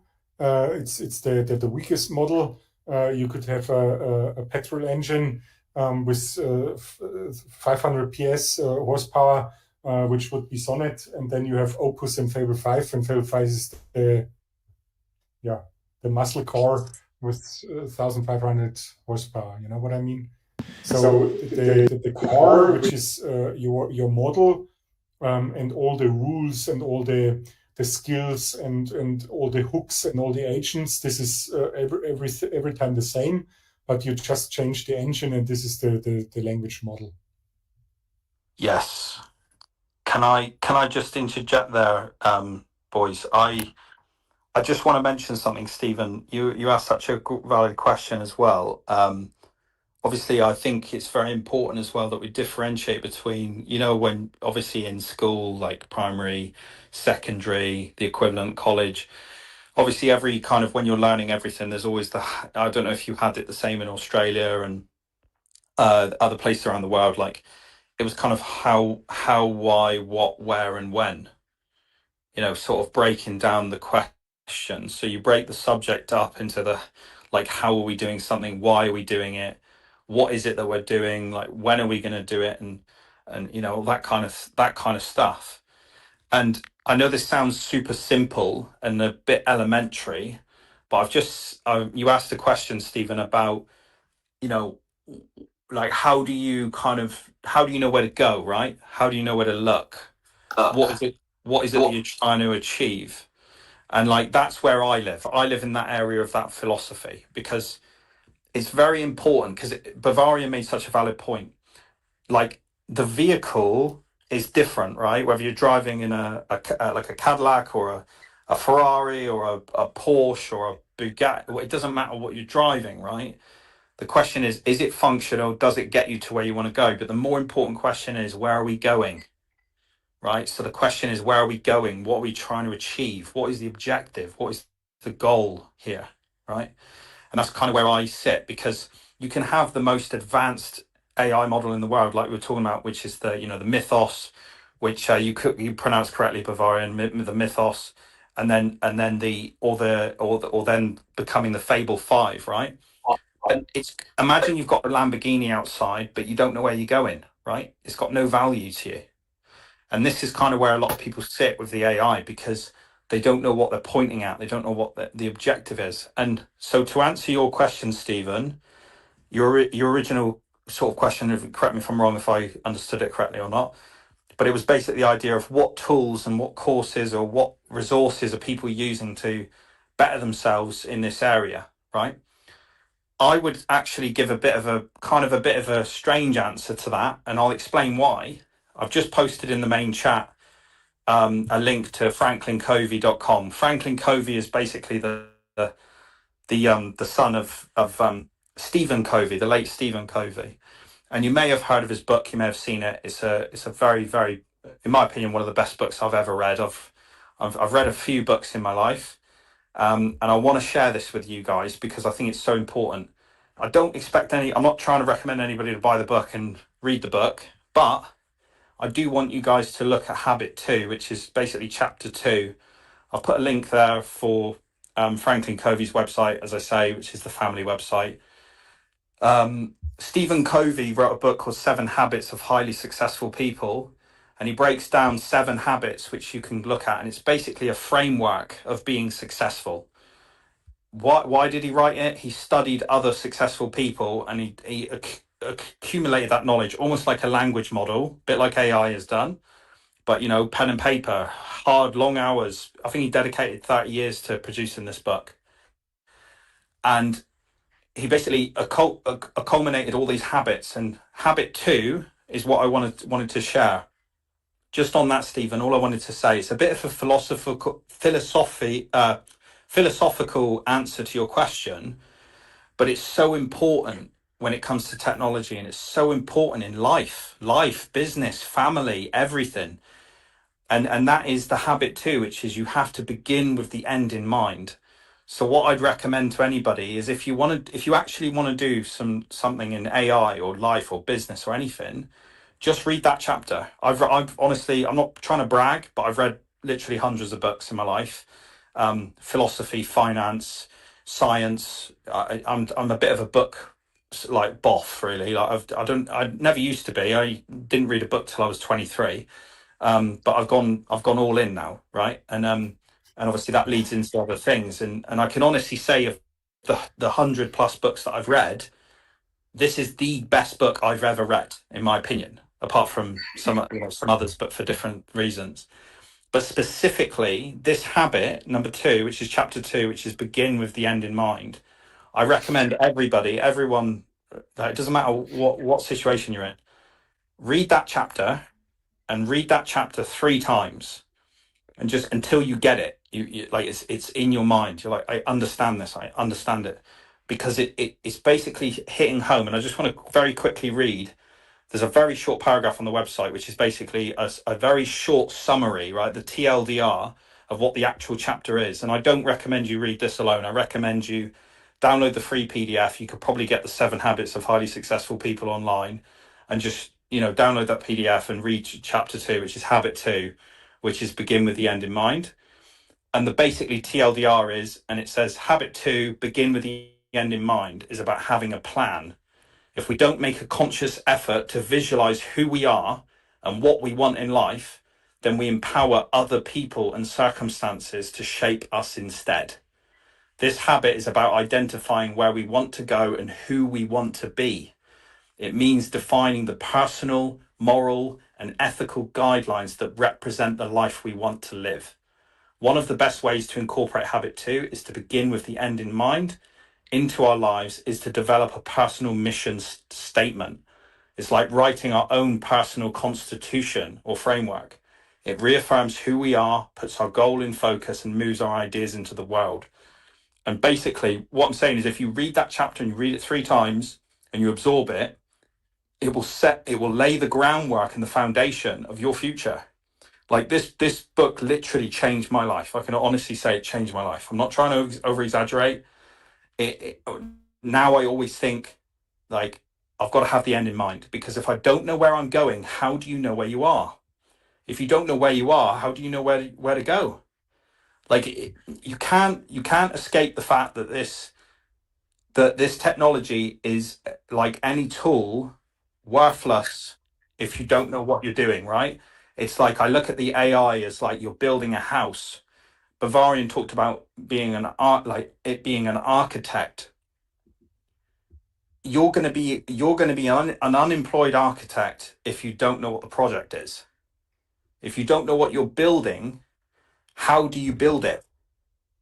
I know this sounds really elementary, and I know I'm literally probably preaching to the choir here, but you have to drill down on and get crystal clear and like unshakable on what it is that you're trying to achieve in terms of an objective. Because if you don't know what the objective is, how do you know you've reached it? And it's this kind of mechanism that's just, it kind of changes the way you view the world, right? It changes your experience with AI. Because if you open up your AI, how do you know what you're doing with AI if you don't know where you're going? And really, it's about, having the end in mind. And so, yeah, I just wanted to share that with you, Stephen, because you asked about, where do you start? In my opinion, you have to get super clear on where you are and where you're going. If you don't have that locked in, you're just going to be going round and round and round in circles, and you're not going to achieve, unfortunately, you're not going to achieve much. You're going to get real busy at doing nothing. And I'm just saying that as an example of, like, when you're trying to learn something, someone like Bavarian, who's locked in and he knows what he's trying to achieve, He's created that environment to answer a question, right? That might be the objective. The objective might be, can I answer this question that I have, right? Whatever that question is, and then that will lead to the next question. That will lead to the next question, and that's really what research is about. It's about, can I answer this question? That is the objective. Keep the end in mind. Every step of the way, keep the end in mind. Have I answered that question yet? No. Okay. How do I build the tools to answer that question? And then, before you know it, you're on this wild journey we call life, and you can apply this to everything. So I just wanted to share that with you guys, because I'm a very A to B person. I keep things super basic, and I like to keep things simple. So when I try and think about things, I think, where am I going? What's my objective? How do I get there?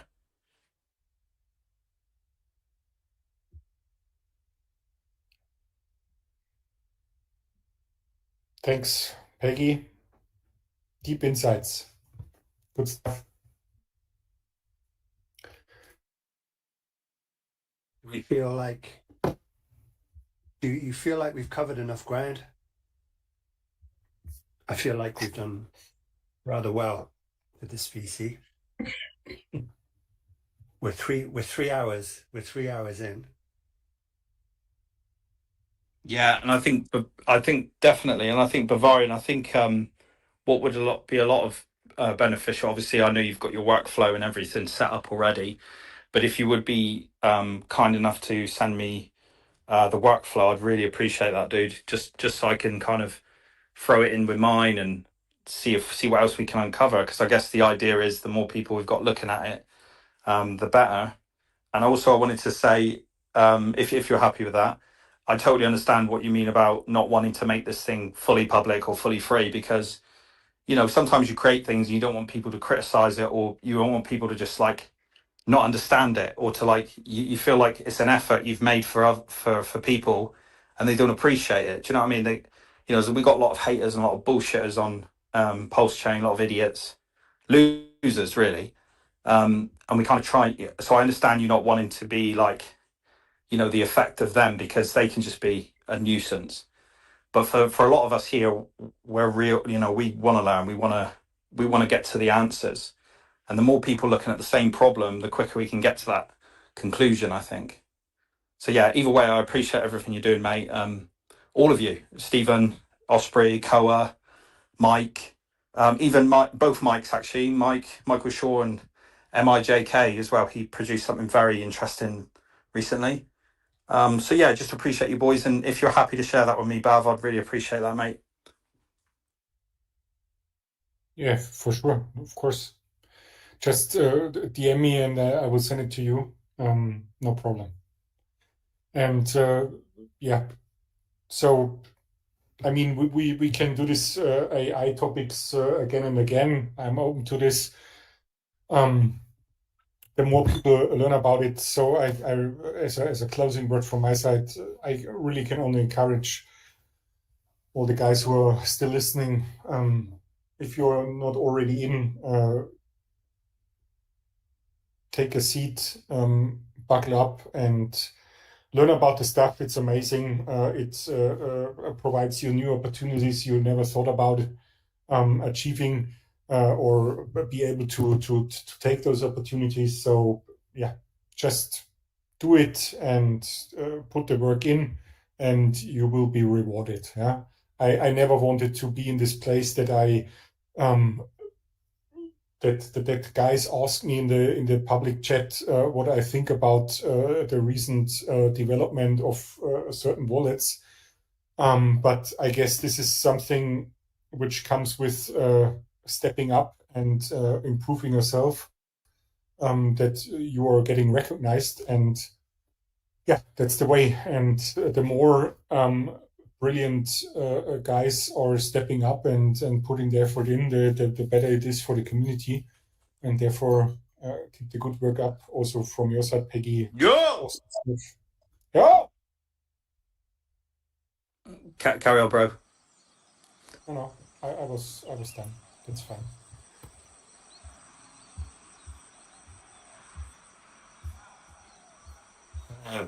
Bavarian, thank you very much for your time. We appreciate it, and thanks for having me. and have a nice day, evening, morning, whatsoever, where you are at the world. So see you next time. Thank Thank you, you. Bavarian. Really Bye-bye. appreciate it, dude. Thank you. Thanks also to Stephen for mirroring the stream on YouTube. I've been watching it on the other screen so I could keep track there, and thank you very much for that. That's worked out really well. I really like the background you use as well on YouTube. It's awesome. Thanks, everybody. I'll upload the MP3 audio of the VC into chat as always, and we'll see you next Tuesday for another. But in the meantime, we're going to trial a Friday VC also, like a free for all, just to harness that good energy going into the weekend. A lot of people would seem to have more time. That's the theory on a Friday. So I'd just like to test that out a couple of times and see how people feel about it. So we'll have a Tuesday and a Friday. We'll do it a couple of times, see how it fits. Thanks, everyone. Thank you, Doc. Cheers, Osprey. Cheers, Stephen. Thanks, everyone. Thank you, everyone.